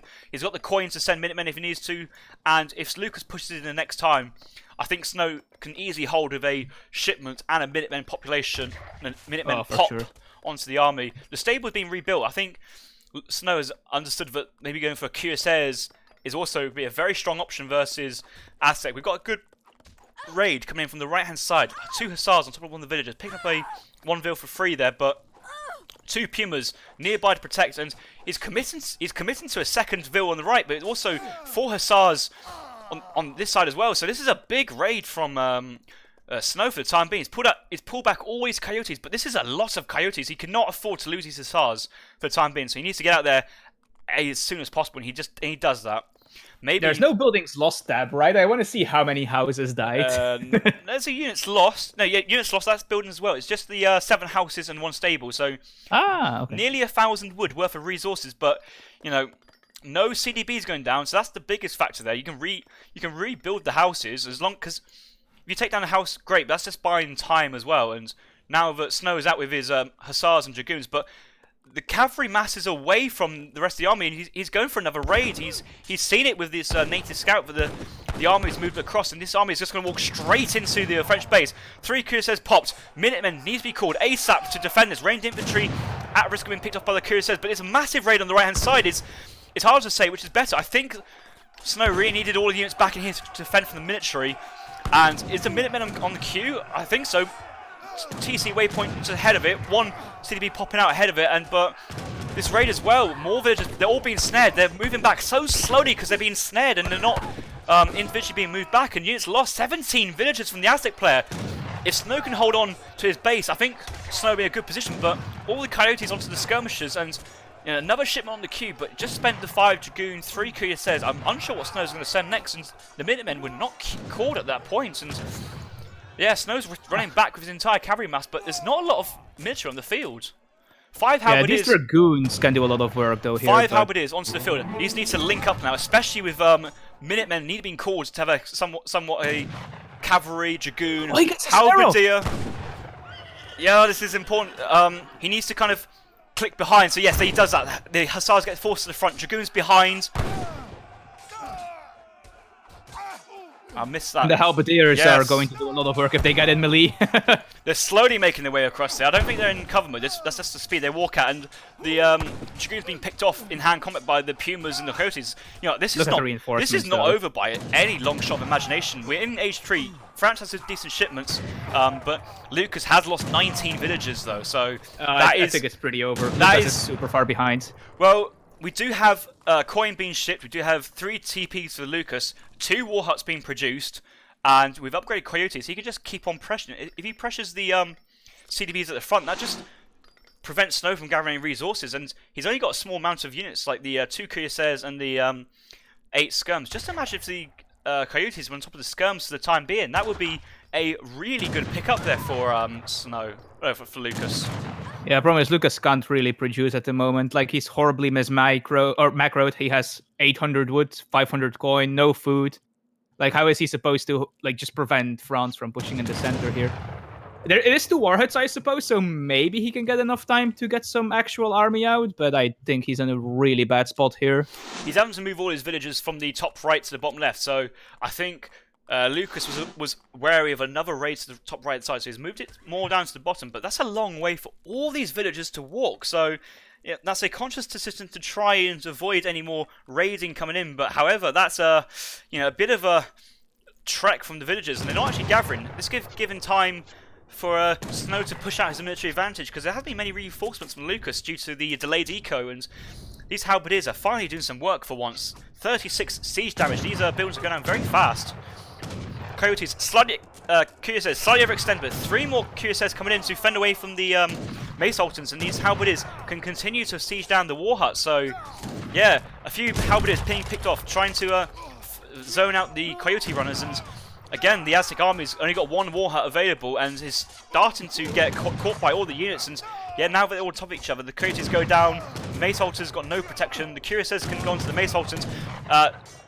Puma shipment being sent in or being trained. Is that a big button? A lot of Pumas came out there. 8 there. Yeah, I don't see it in the shipment, so it must be a big button. Baromet's just coming at 1610, so that must be like some sort of big button available yeah, from that's, the yeah, that's a big war hut. button. So that was a really good pop there from Lucas, but unfortunately it just wasn't enough because the quick reactions from Snow, from the skirmishers and the halberdiers managed to pick off all the pikemen at the time being. So another Coyote pop as well. All the halberdiers gone. Only 1 Cuirassier standing. No, there's still 3 helps. three on the right side, but these units have been doing so well. Look at the Coyotes just falling down to the action of the pikemen, and yeah, now that the siege is happening on. But again, it's still low military units from both players, so there's an opportunity for once these halberdiers get picked off by the war hut. You can see they've been targeted by the war hut here. Coyotes has been being trained, and it's just skirmishers remaining. So I'm amazed by how much Lucas has been able to do with so few units here. He is holding on really well. Market coming down from Snow. He needs to try and sorry, we got another big button coming in. The Coatlicue worship, and that maybe the maces actually, because I don't see any other mace production. There's no other war hut available, so yeah, that's another big button coming in. And we're finding a few CDBs out on the field. Won't impact the French player too much in this situation, but every little helps, and he's just slowly edging his way back into the game. I think that's the big button from the house, but I haven't played Aztec in a very long time. I've never played Aztec full stop, to be honest. Oh, by the way, we somehow missed this. I'm looking at the 2 TCs. This second TC's been up for a while, but this is third TC's. Possibly a little greedy, but you know, if Lucas is focusing on trying to push into your main base at the front here, this will just go unpunished, and we'll have enough time to put settlers onto the TP. And this is not scouted by Lucas because of how small the line of sight from the stagecoach. You see how small it is. He's not going to see that TC. And this native scout still getting good information. Sees Coyote Ray moving to the top right. He needs to pull back these 2 villagers from the coin mine, throwing down a outpost as he can, but it's only just skirmishers and cuirassiers, so no dragoon supports and only a small amount of cavalry units available. So there's always room for a little bit more defensive action here. I like how he repaired the warhead, though. That thing is really important for him. If that thing goes down, he just loses all map presence, basically. I think Lucas though sent all his cars. So it's just going to be infinite shipments of 600 coin moving forward. But you got to remember now that Snow's in age 3, he sent 8 skirm, 5 goons, 3 cuirassiers, 7 skirm, 1,000 woods, and he's still got more age 3 shipments to come, which are, you know, more valuable than the 600 coin Lucas can send. But you can only really be invested into pikemen at this point, and we do see a large, massive coyotes on the top. And yeah, the military population for both players is equal. We do have the French player pushing onto this single war hut. There's no other war hut available for the Aztec player. Okay, we do have a second war hut down to the south, protecting the economy, but it's quite far away from where the action is. But, you know, that third town centre from Snow is probably not helping his military mass for the time being, but if it's left unchecked for another 2 minutes, should start to pay off. We do have 5 cuirassiers and a whole mass of skirmishers, but actually there's a lot of upgraded coyote runners here, and you know, if we do have more units on the fire pit on the war dance, that could be really useful. But with only 4 warrior priests on to speak of, the attack dance won't be that beneficial if used. And with like something I did somewhat forget is that the Aztec player is up 2 trading posts over the French player with Stagecoach, so he's not quite as far behind in eco as it seems in the tap. We have more halberdiers though, and I think it's actually a pretty smart choice. Mace Hilton aren't like that powerful in terms of damage. Oh my! Apparently, I'm looking for the chat because I was looking for a potential subscription because I heard the subscription notice go off, but because it wasn't a subscription, it was actually a donation. I couldn't actually see it in the chat, but it turns out somebody has donated $100. So thank you, Sunny Dash. Much appreciated from Mr. Brandboy there. $100 coming in, and the final fight is here. We've got cuirassiers on top of the coyote runners and the pikemen. Pikemen engaged on some skirmishes. We do see halberdiers forcing their way into the Aztec army, slowing down some of the pikemen and coyote runners. And this is an even trade for both players. This is a long game going on further.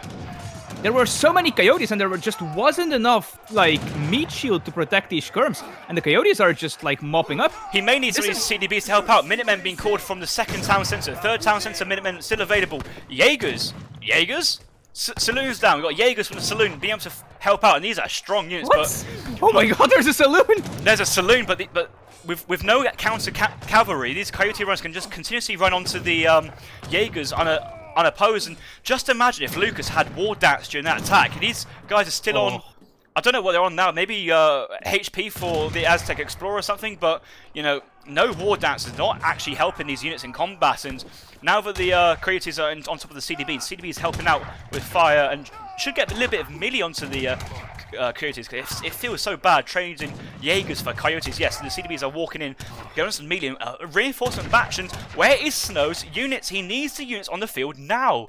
Yeah, this is just 4 dragoons coming on. Oh my God! Jaeger shipment. Oh my God, we got Jaegers galore. And that's finally some dragoons. I think that should be it in terms of pressure on Snow's eco. There's still 2 coyotes alive, but the settlers just need to somewhat try and regain control on this coin mine, because there's no coin control under the French player apart from this one at the town centre. And actually turns out units lost. Actually, this is a great investment, because look how much coin's been eaten up from this mine. 2,000 coin. A mill's been protected as well, and he does have the mill as well. He does have the single trading post which can be put into wood or coin. But yeah, I got to say again, thank you so much for Sunny Dash for the $100 donation. That's such a large donation, and I was in the middle of giving you all the praises before that big fight came off, and I feel like I've just been on like just a continuous excitement of the donation and that massive fight and the Jaeger shipment. Over to you, Chrissy. Farm going up for Aztec as well, by the way. So we might see his final non-infinite cards come in here with the food silos. He hasn't shipped. Has he shipped that now? He hasn't shipped that just yet. But we might see it if he's we finally see the Jaegers with the counter infantry rifling coming up onto the units now. So Jaegers with ×3 versus pikemen, which pikes are still present because they need the pikemen to fend off the cuirassiers. I'm hoping now that the counter infantry rifling's available, that units in queue for the French player is a batch of cuirassiers. He does have dragoons on the way in queue, but there's a slight hint of overextending from the French player, given that he has the better eco and he's walking away from his base with just 8 dragoons to guard an entire army of Jaegers. And in terms of total Jaegers on the field, we've got 11 remaining, and I think the farm big buttons for coyotes.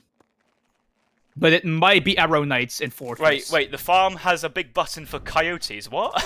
There is a building with a big button for coyotes, but I don't remember which one it is. I think it's the farm. That's such a weird correlation. Like, oh, farm, oh, coyotes. Yeah. Let's put that in. It might be Arrow Knights big button. I don't remember.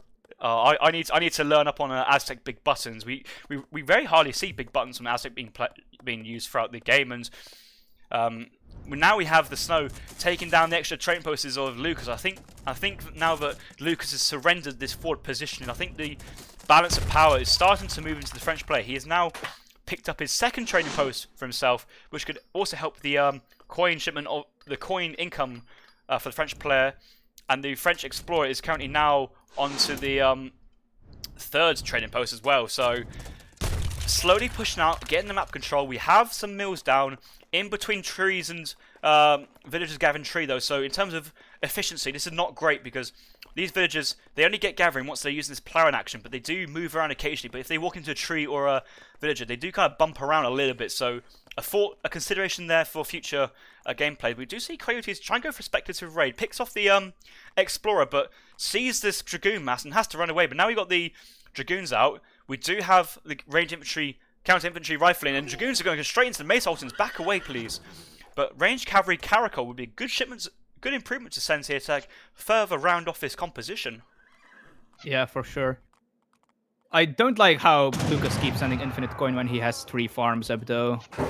Well, like, he doesn't need coin at the moment. Like, he makes pikemen with that. You don't need pikemen. Yeah, now that he has like a 30 settlers on coin, then food, then yeah, send the silos. But again, the coins help in production of units for pikemen, and then the rest is get the coyotes and mace. But we see the coyotes just on top of the Jaegers, and Jaegers are falling over.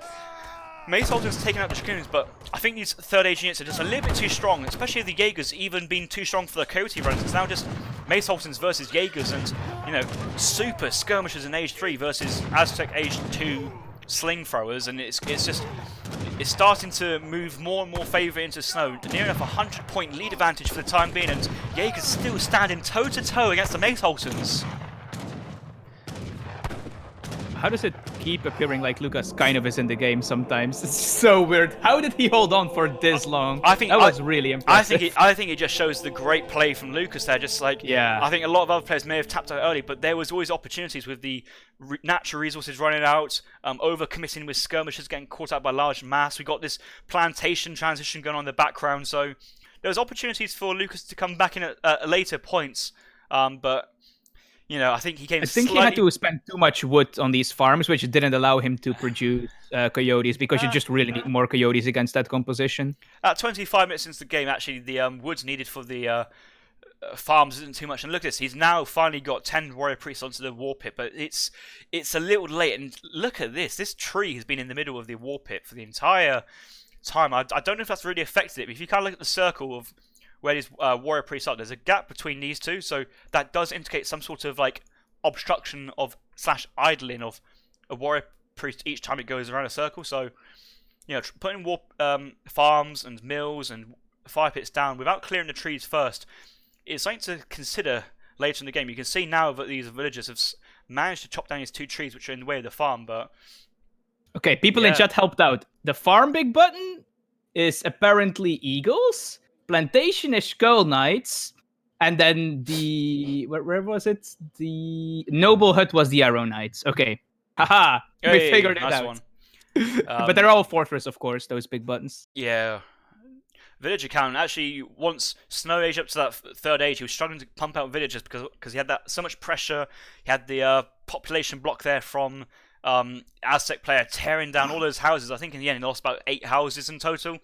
But once the shipments started to come in, and you see this power spike. Snow had 57 units and essentially demolished the Aztec army and just gave himself that breathing room to, you know, have equal military population from there on, while getting the 2nd, the 3rd town centre, stronger eco with the CDBs and steel traps, and then the 3rd day shipment. He just slowly crawled ahead, and Lucas was evenly contested throughout. And I think once the Jaegers came in, it'd be very tough for Lucas to actually get enough coyotes to actually overrun Jaeger mass, especially from saloon Jaegers as well, being able to replenish the count. But No, a really good game though, actually, really close. And I think a lot of players early on may have been calling a GG early in the game, but actually no, that went on for a 25-minute game, and I don't think it was over at any point.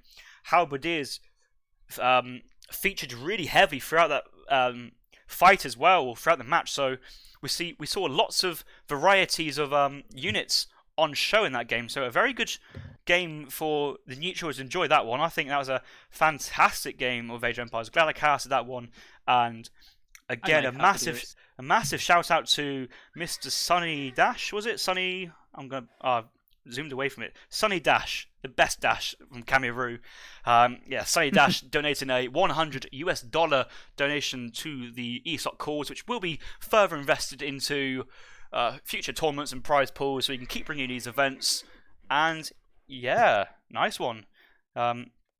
Hopefully we can have some sort of Twitch like auto alerts so that donations actually pop up in the chat as well, because it comes up on the screen. However, we don't actually see the donations in chat. So I see this I hear the noise. I'm trying to find what it is. I just can't find it. I'm like, oh my god, what's happened? So yeah, sorry on the delay on that one, but it's super appreciated. So yeah, this is match point for Snow now, correct? Harrison? Yes. Snow won Colorado, yeah, with the French. Snow. So Snow has won with German, Brit, and French. So very European-centric civs. So it's Snow to pick first onto Hudson Bay, and you know the Hudson Bay is a good map for either German, Brit, or French. So you won't have those options available for him now, and you know you may be able to see an Asian civ come out from Snow. Maybe. Yes. Let's go. Maybe. Japan. Maybe. Don't get too excited though. This is one of my favorite maps, by the way. I love Hudson Bay. Wicked is commenting, surely it's time for China, but we have seen previously that, you know, China's a civ which can be counterpicked, and, you know, Lucas hasn't won yet with either Brit or Russia, so if Snow picked China, then I'm sure, you know, Lucas will be thinking, okay, which civ would I prefer to roll the Chinese player over with, the Russians or the British? Japan! Come on! You know you want to.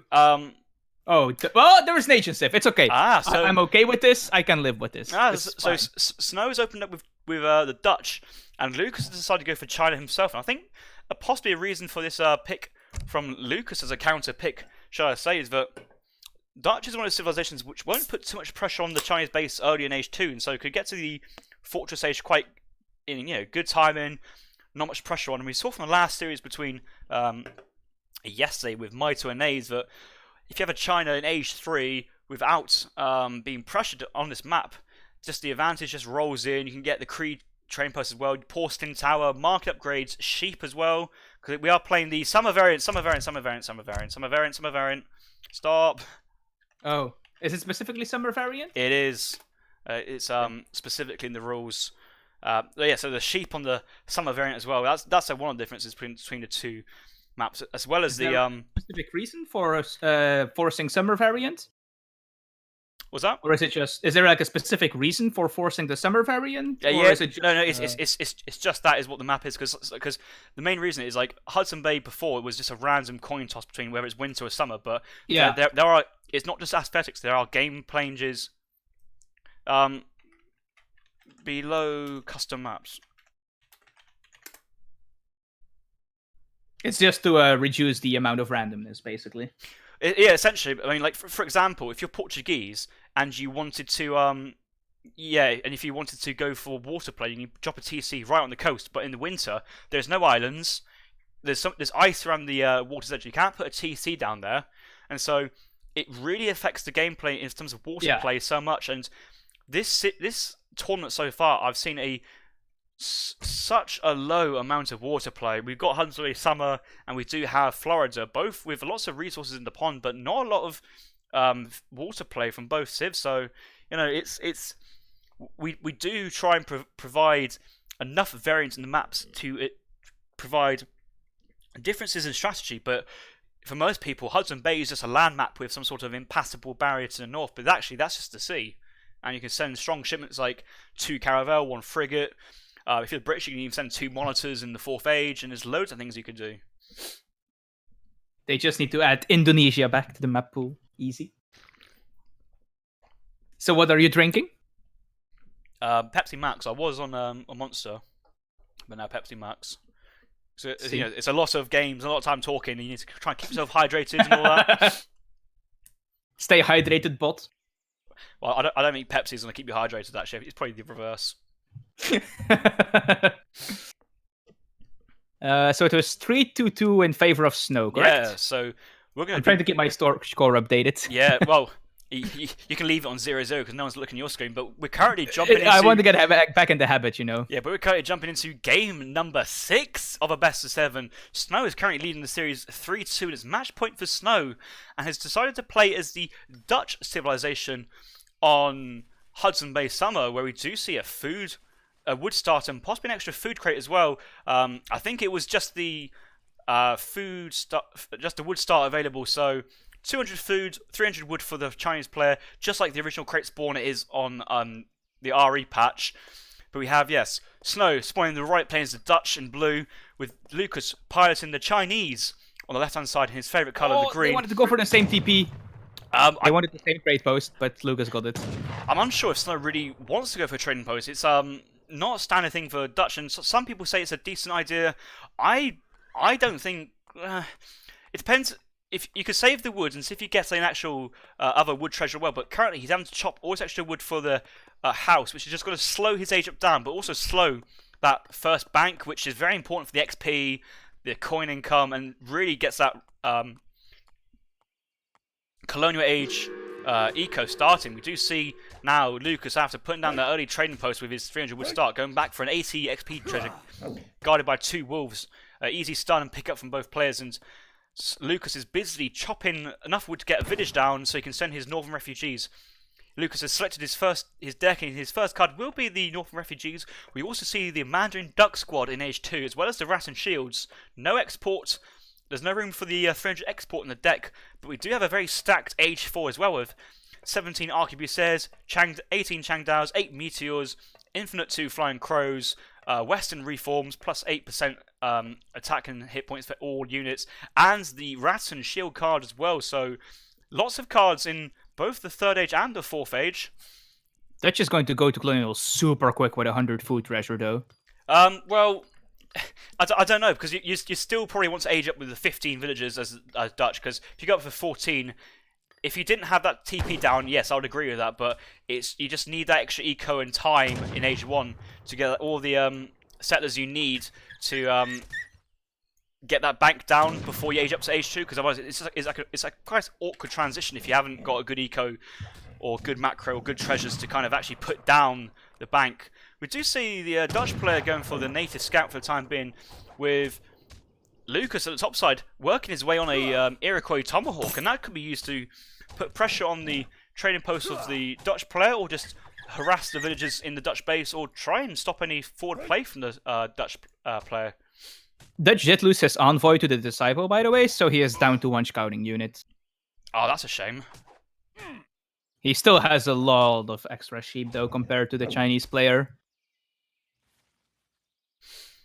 So yes, the Iroquois tomahawk's been rescued by the Chinese monk of Tianyuan, and the Iroquois is marching his way over to the back side of Lucas's base. Maybe he wants to scout out behind Snow's base to see if it's hunts, coin, sheep, and checking the map. We see both players have the safe back hunt and coin mine with a sheep, so safe resources available for both players, as well as equal coin mines and good hunts for both players. So yes, we do see these Snow age up to the 2nd age now, gathering resources for his food as well as his bank, but he's still got to chop down another 200 foot wood to get the bank down in queue, and he's nowhere near queuing up his first settler in age 2. So this is where the TP actually kind of hurts the Dutch, especially because once you build the bank, you get the XP needed for the 2nd shipment anyway, and then the banks provide the XP moving forward for the Dutch eco and shipments to flow in. So yes, he's overgathered by 100 food, not enough resources for the bank, and no villagers in queue at the moment. I'm not liking this from Snow for the time being. What if it's a Huron Mantlet rush? Get out. Just get out. He's using. He already has the Nutkas, so He's maybe? using some of the woods from the age up to help get that bank down. But yeah, he's throwing 7 villagers onto the coin mine because he's frantically pressing his villager button, but no villagers being queued just yet. 3 villagers chucking that bank down, and because that bank hasn't been up yet, the bank hasn't produced any coin for this first settler, and it's been like 30 seconds already with no villager being queued. The first one going down there, so it's as if Snow's just deleted 1 villager and carried on play as normal. Nuka still messing around with the Chinese Explorer. Must have taken down the Chinese Explorer before Lucas got down to the Colonial Age, but has just been revived due to the age up. Disciple's still alive, but quite a lot of critical hits from the Chinese Explorer has killed the Nuka Clubman. We do see the Iroquois Explorer still running around the side base of Lucas for the time being.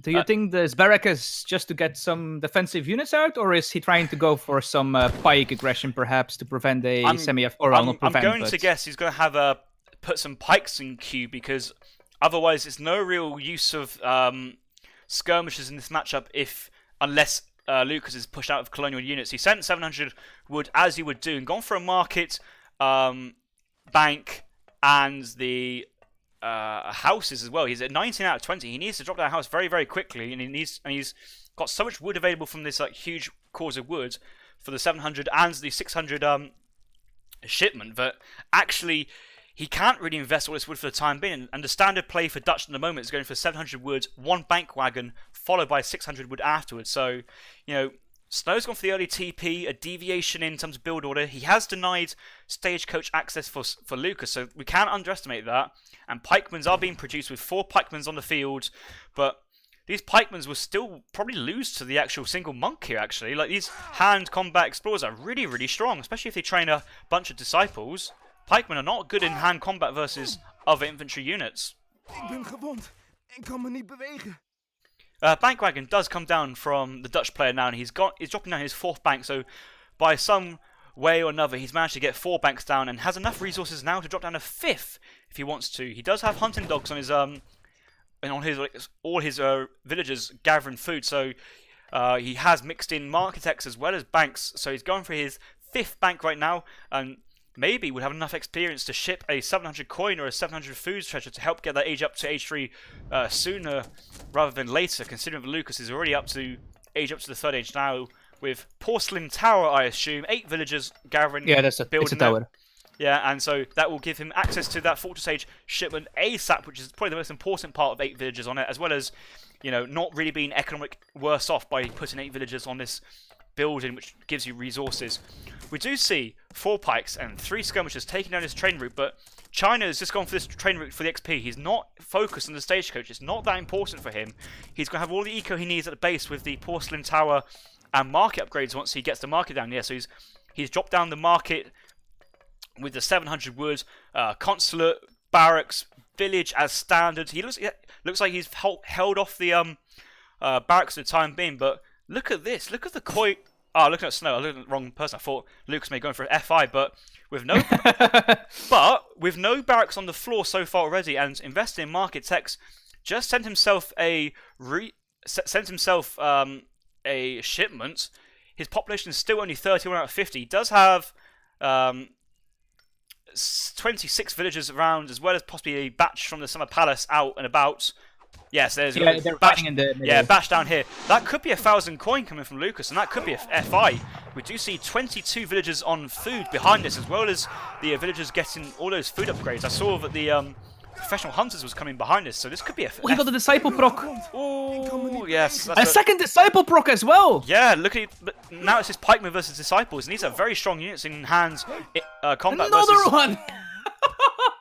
Wow. So with the Summer Palace batch and his explorer, he just cleaned up 2 up batches from a barrack. So Snow's aging up behind us with a 5 bank semi-FF hunting dogs. Could get the steel traps and behind us, but look at this. Looks Lucas. Like Lucas has just sent himself the 1,000 coin, and he could even throw down his Wander before Snow actually gets to the 3rd age. He does have the sheeps available from the village. He can use the goats and the sheep, all providing 250 food roughly at this point. So you could wait for it to be 300, or just invest it now and get that outcome very quick. We do have the 2nd tier hunt upgrade, professional hunters, civil servants coming in now, and look at the resources of Lucas. 1800 over 1100, just a little bit more coin needed. Coin crates provide that. Hunt gathering from both sides, and yes, we're going to see a 4th age coming, and I'm going to guess it's going to be the Confucian Academy, given the skirms, and yeah, Confucian Academy dropped. 4, 5, 6, 7, 8 vills are making their way to build it and make it as fast as possible. And look, Lucas has 2 shipments in queue. This, you know how I said, looked at his deck and said it's stacked in the 4th age?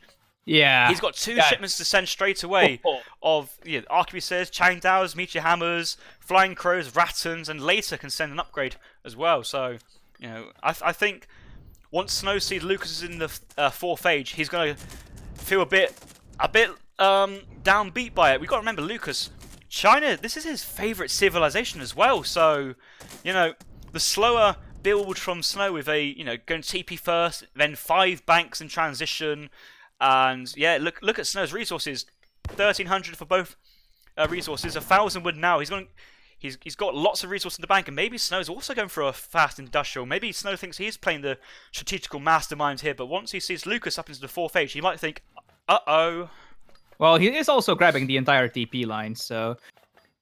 Those Rattans, though, those are scary for Dutch. Like, without a military mass already present, making units to beat Rattans is not easy.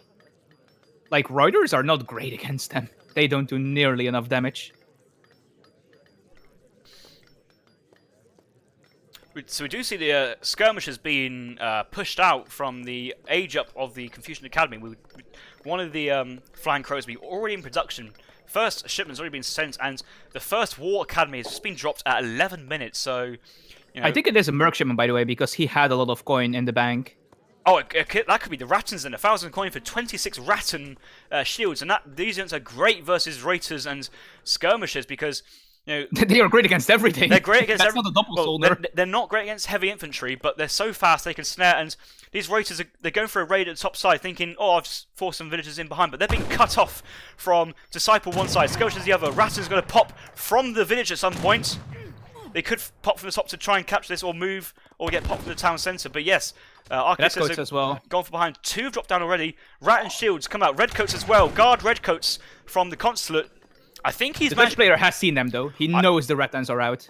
Oh yeah, he see the Rattans. A few went aggro against the Reuters. I think he was trying to hide them, but yeah, Lucas Snow is trying to capture the trading route now and go for a fast industrial behind this, but this is strange. They're both going for fast industrials with shipments in queue, so this is going to get scary very quickly for both players, and both players need to get on top of their population space, because with shipments coming in one after the other, they're gonna need all the population space we got. Honoured arquebusiers on the field for Lucas, as well as maybe 17 arquebusiers being shipped after this as well.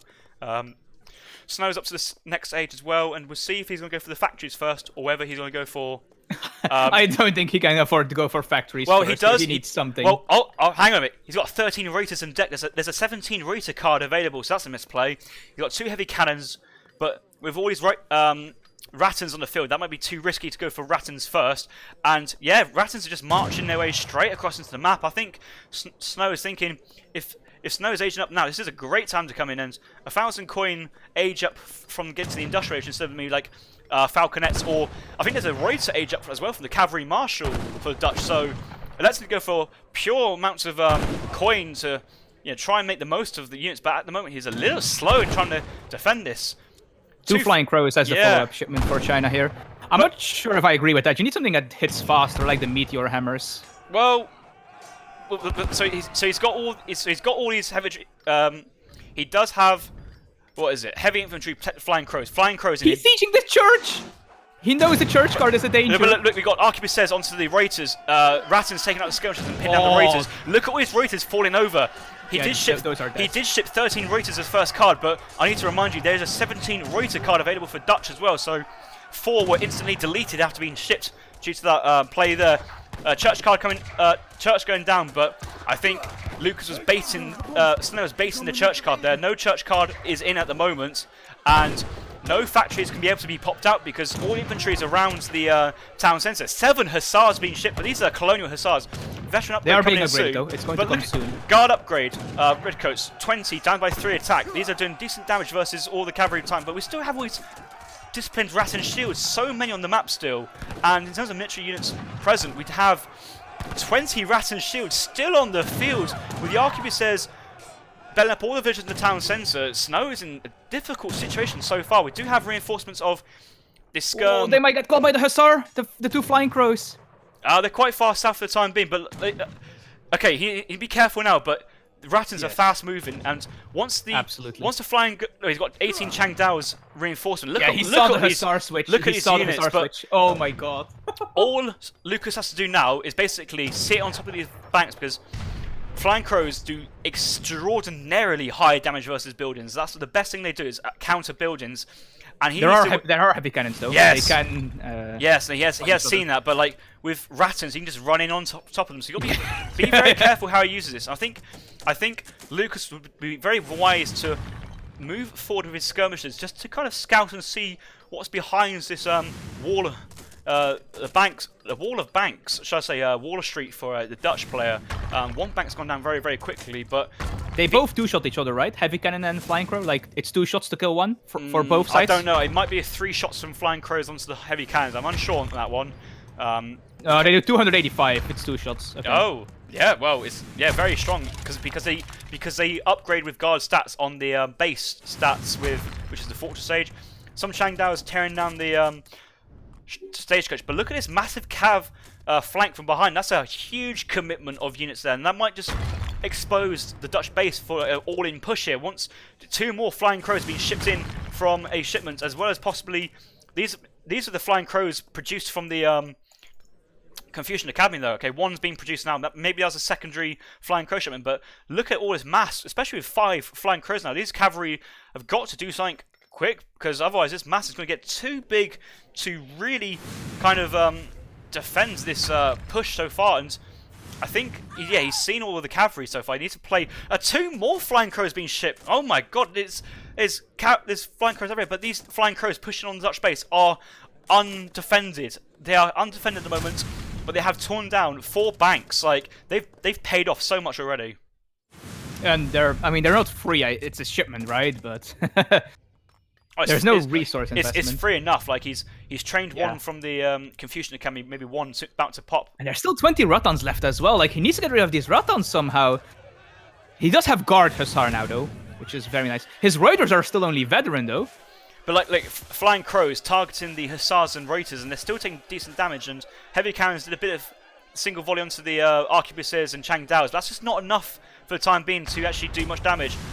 Yeah, 2 shots coming from the flying crows. One heavy cannon down. All heavy cannons down. Honors so much artillery. Honors Chang Daos on top of the guard hussars, but it's a single tier competition for the Dutch. Once these guard hussars go down, it's not going to be much follow-up play from Snow. And yes, Snow's just resigned straight away there. All his eco's gone down, and he had to send military shipments instead of going for the factory play. And yeah, that was in a single screen, we had like 8 flying crows or something. Yeah, it was 7. Maximum was 7. That was a really good victory for Lucas, and we're going to go to a 3-3 match point for the time being. Woo. Yeah, I mean this is guaranteed the final game, right? It's best of 7. Both have 3 wins. Yeah. So. Wow, China just pulls units out of such weird places. Just like randomly, there's 6 flying crows. Like, where did these come from? I don't know. Look at the military population. Like, what the hell? Oh. But those Rattans are disgusting. Well, I got the military unit count, so you got to remember population. The Rattans are not included. So when you see 110 population towards the end, there's still about another 20 Rattans on the field. And if they were actual units, they maybe just be 1 unit population. They could be 2, but I think they'd be counted as 1. But again, military unit counts could be a little better indication to start off with. And by the time Snow aged up to the 3rd age, he had 28 military, but Lucas was already on 54, and just with those shipments rolling in, we had the Chang Daos, we had the Rattans, we had the Flying Crows, and eventually towards the end we did have the Meteor Hammers come in. But military population China, we have villager population China, obviously. Resources, it's still Snow at this point, so Snow does have the massive economic advantage, but a lot of these resources are invested into banks anyway. So 5 banks, 700, so about 3,500 resources invested into bank production. So actually it's a lot closer than you think. I think it's like probably tied for it's only a 3,000 difference, and it was actually increasing for Lucas. I think Lucas had the better eco at the end because Snow did not send the factories. So yeah, good game there. We're gonna hop out of that one into the final game of this best of 7. Let's get the hype going in the chat, guys. This is gonna be a final game on Manchac. One thing I do want to point out though about that game, Lucas went into the base with his Ratans. He has 26 Ratans. He knows the only thing Dutch has that beats these Ratans is the Stadhouders from the church card. Instantly sieges down the church. Like, what does Dutch ship against 26 Ratans? He has nothing in Industrial he can ship that beats 26 Ratans, except those Stadhouders. Because he had the barracks early on, it took him a while to get that stable up, and I think he got the stable on the 1,000 wood shipment, and was really delayed in terms of going for the veteran cavalry. And yeah, the 13 Reuters, which should have been 17 Reuters, and then 7 classical hussars instead of being upgraded to veteran. So yeah, there's different changes could be made there. Possibly a bit of extra walling as well, realizing that China had the momentum. But I think in that game I didn't comment enough was the interesting dynamic of TP control, thinking of who's going for actual stagecoach, but it was just XP for both players, and then Lucas just used that XP to really bounce off that F5. I'm going to go to the final game now on Manchac. Did we check? I made a mistake. I alt-tabbed. We're all in. Saving EP recorded game, so we're all good from our ends, and it's 3-3. And yeah, I'm shaking. I'm tense. That last game was so... Oh, it was really good, yeah. Oh, flying crows. You're gonna have a dream tonight about the flying crows, aren't you? Having a game with no Eurosifs. We had one before with the Sioux mirror. I'm glad to see another. I hate Eurosifs. Welcome back, guys. We're in the final game of a best of 7 between Snow and Lucas. Currently, the score is 3-3. The winner of this match will be advancing to the next round of the ESOC Winter 2020 Tournament Pro Division, and will be marching their way into the semi-final to face Maito in place in the semi-final. So all on the line in this final match. Lucas did win the previous game, which was a China on Hudson Bay, and has elected to pick Aztec as her first pick on Manchac, and Snow has replied with the Sioux to counter. He wants to prove he can press the bow rider button. He failed in the first Sioux game. He wants to try again. Yes. Snow did play a Sioux mirror beforehand and did lose that to Lucas as well. So maybe coming back for a second spice of the cherry with the Sioux civilization. And it'll be interesting to find out how these two Native American civilizations fight. And Snow commenting that how, yes, the Aztecs already picked up a 40% HP treasure. The armor of Arkantos, the hero from Asian mythology, the Titans, has lent his support to provide the Aztecs many hundreds of years down the line. HP. What I'm concerned about, though, I don't think Arkantos ever stepped his foot into the new world. I think Atlanta was based off the west coast of Spain, so maybe his body went out to sea and found his way and being picked up in the swamps of Manchac. But yeah, no, a really good pickup early on for the Aztec, and so much HP available so far, and that will come even more apparent into the second age. And yeah, let's see what else is on the map going for the time being. Let's see what Snow is doing. Snow's on the bottom right of the map. He's seen 100 XP from 2 alligators. However, he's just already sent his first shipments as the Sioux. He does have an army of a pirate and the Iroquois tomahawk, but this pirate only has 240 HP, which is a sizable reduction from how much the actual treasure guardian cost of 600 HP. Easy pick up and convert there to grab himself an extra 100 XP. But Lucas, with his high HP explorer now, has picked up 95 wood, and that's going to help his war hut placement much faster. And I assume Lucas will be looking to place a war hut right in the center of the map, or maybe go for an early trading post, considering he needs 5 more wood. And yes, he sent 1 villager on to chop wood, so I'm expecting that 5 wood being chopped now to go for an early trading post in the center of the map, which could deny the Sioux from the second TP as well. Wait, where is the villager chopping wood? I'm blind. Lucas is chopping it, remember? Oh.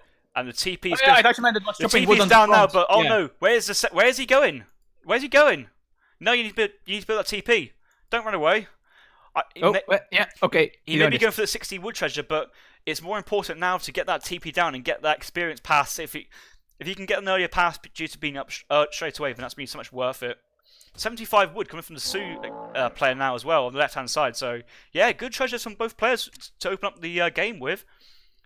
Lucas having the 40% HP, 95 wood, but Snow's come back very quickly with the Native American Warrior 80 food, 100 XP, and now 75 wood. So, if anything, Sioux has slightly edged the treasures than Lucas, but Lucas is aging up under the messenger politician and will be into the second age exceptionally quickly with all the villagers, gathering wood to chop down a war hut, but there's no villagers anywhere near the centre of the map, so maybe it might be a defensive war hut given that Snow is playing as a Sioux and has access to a raiding units of the Bow Riders. We do see lots of villagers onto the fire pit already, indicating a warrior priest boom from Lucas, so I assume 3 warrior priests would be the first card being shipped in the second age.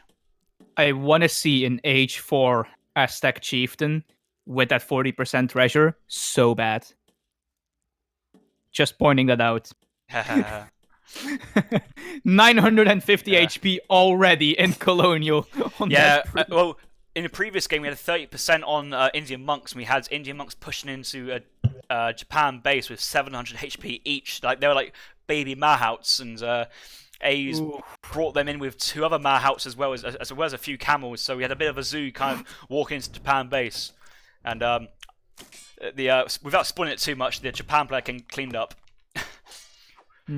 They re-added cover mode for the Aztec War Chief, right? They fixed the bug and then re-added it, I believe? No, there should be no shenanigans with the Aztec Explorer now. I think what happened was, once it was revived by the fire pit, it was revived in its current stance, which is technically not what it should be. But we do see 700 wood shipped behind for the Aztec player, but the alligator's already scouted that his warrior priest boom's going on, so Snow has elected to follow up with 4 vills, 1 trading post behind. Does have a stable in queue, so has he got anything in queue? He does have 1 bow rider in queue, but if he wants to mass bow riders, he's going to need a coin shipment coming very, very quickly. Otherwise, he's not going to get a batch out, and may want to delay it so he can get a 5 batch of bow riders out on the field. So interesting to see what Snow's going to do now that he's seen that the Aztec is warrior priest booming.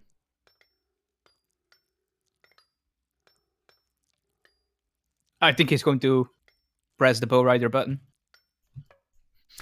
I'll tell you what, it would be very, very funny. I don't expect it because it's such an important game in a tournament series, but we could see a well-high strat of just building lots of war huts and noble huts and have the building attack damage, because what does Sioux really do against buildings? It doesn't really have ranged damage. It does have to siege dance, but what does Sioux do against 10,000 HP buildings of noble huts and war huts? So that could be a very off-center strategy the Aztec player could do in this matchup.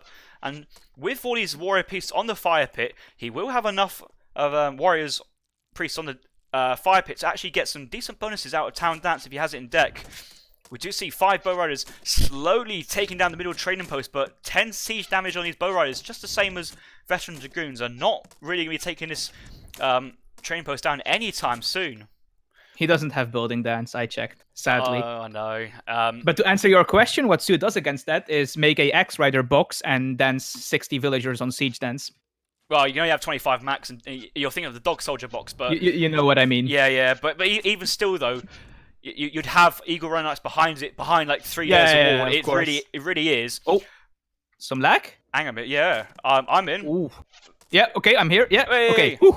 But... Luckily, though, that's coming before any fights happen. And so far this series, we've actually had a real decent in terms this of is that the first real spike. So yeah. So yes, we do see this train post going down very slowly, but it's paid off already. I think I'm not doing anything specific from the thing. I might turn off my Twitch chat from my phone, so hopefully try and reduce what I've got going on in the background, but I'm not in any deck. Are you in current decks at the moment? Am I what, sorry? In a deck.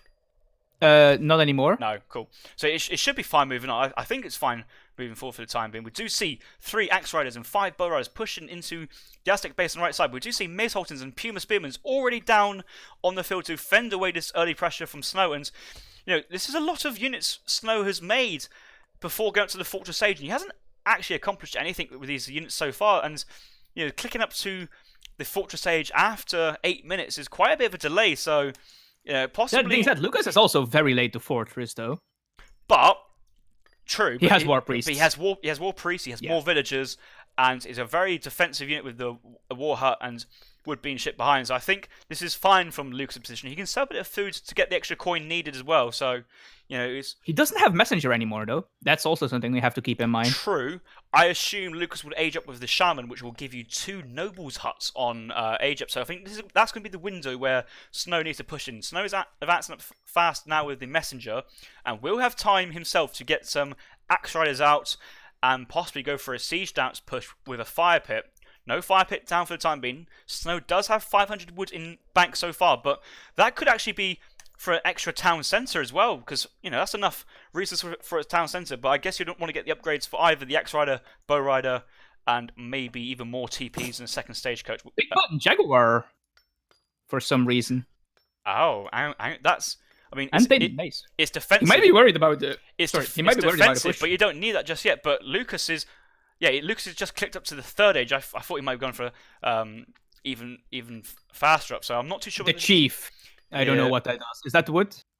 No, it was the villagers again, wasn't it? We saw it in the game 1. Wait, that was for Iroquois. Oh, villagers. Maybe. Wait. Maybe it's the war huts. Is it the one that buffs the war chief? Is that the chief? That is one of those, and we do see.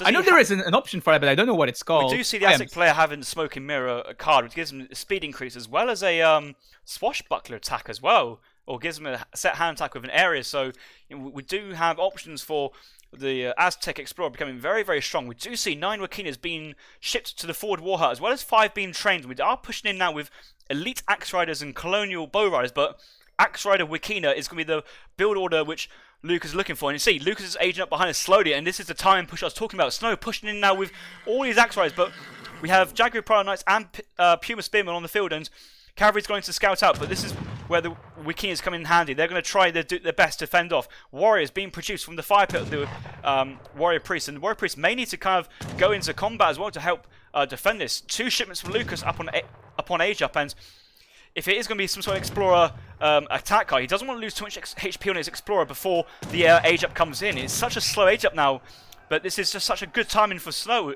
from Lucas, and this is from Snow actually. Explorer is so tanky. Yeah, he's still alive. Warriors doing decent damage behind. 26 range attack, slow animation. Mace Holton still standing, and we've only got a few axe riders, so actually we need something. The chief comes up, and do I see any 1600 HP? Oh yeah, wow. That is the Warrior Priest. But he needs to get the Warrior dance and the Explorer dance going if he wants that. Maybe he could have gone up with the Skull Knights upon age up as well, because he's losing to the hand cavalry. Once the hand cavalry go down, I think he should be able to hold off quite fine versus the Wakinas of the Sioux player, with the Warriors being produced from the fire pits. Town Center fire, Wakinas trained for it's back up. He danced for the war chief. Look at it. Oh wow, yeah, 1600 HP already, and by the way, these he's in cover mode. Dancing in cover mode. Yeah, he's trying to absorb the damage from the Wakina, but actually, you want to make use of the speed in your attack for the time being. You just want to get on top of it. Yeah, he's going back to normal melee mode, and yeah, now he's on top of the Aztec, and he's gone for Eagle Runners. He's opened up with 6 Eagle Knights, which is what he needs to defend from cavalry. We see, look at this cavalry incoming. 5 axe riders right side, 5 axe riders left side, and now that he's seen that the Eagle Runners are there, he's probably thinking of maybe he doesn't want to pop in, but we do see a noble hut thrown up at the back of the base, securing the gold mine. Not a lot of gold left, just about to expire, and I don't see where. Oh, he's got a forward gold mine. I panicked, and I thought Lucas may have been missing a gold mine, but no. No. Luckily we got that. But look at Lucas's food. He's got 1800 food. He just needs 1,000 coin now. He may want to go up to Industrial Age. He does have the 800 coin shipment in, but he's going for 10 security running. So he wants to be a bit safer. Yeah, with not many villagers on the food now, he may want to change his macro over slightly, or maybe send or get the the XP dance going on. It looks like he's still going for some sort of other dance at the moment. Maybe warriors, and he's still got the all warriors on the field for the time being. He's got 6 warriors on the field, but I'm not too sure what dance this is for the time being. So we do see cavalry units moving from the left-hand side. Seeing the Noble Hut with the 45 times by 1.5 versus cavalry. Wants to back out of that one. Warriors being produced. Moving to the middle of the map. For War Priest, by the way. He lost a couple. So he's right. restocked. Okay. Well, he's changed it now anyway to XP, I think. Smoking Mirrors. No, that's War Chief. That's War Chief. Wait, no, that's Never mind. It's so annoying that you can't see it. It doesn't actually say, does it? Smoking Mirror comes in for the Aztec Explorer. Now look at the stats of this Aztec Explorer. 1600 attack with a 18 hand attack, area 2. I believe has access to a swashbuckler attack now as well as having this advanced speed of having a 6.08 speed as well. So this Aztec Explorer unit is very, very strong for the time being, and this might buy enough time for Lucas to ship the 800 coin behind us, but he's allowing Snow to kind of build a mass gun. He's dancing for his Explorer back again, so he got a full cavalry mass of the Sioux player coming in, and he should wait for the cavalry combat to come in before he pushes out, and maybe he could also justify waiting for the Sioux big button for the dog soldiers.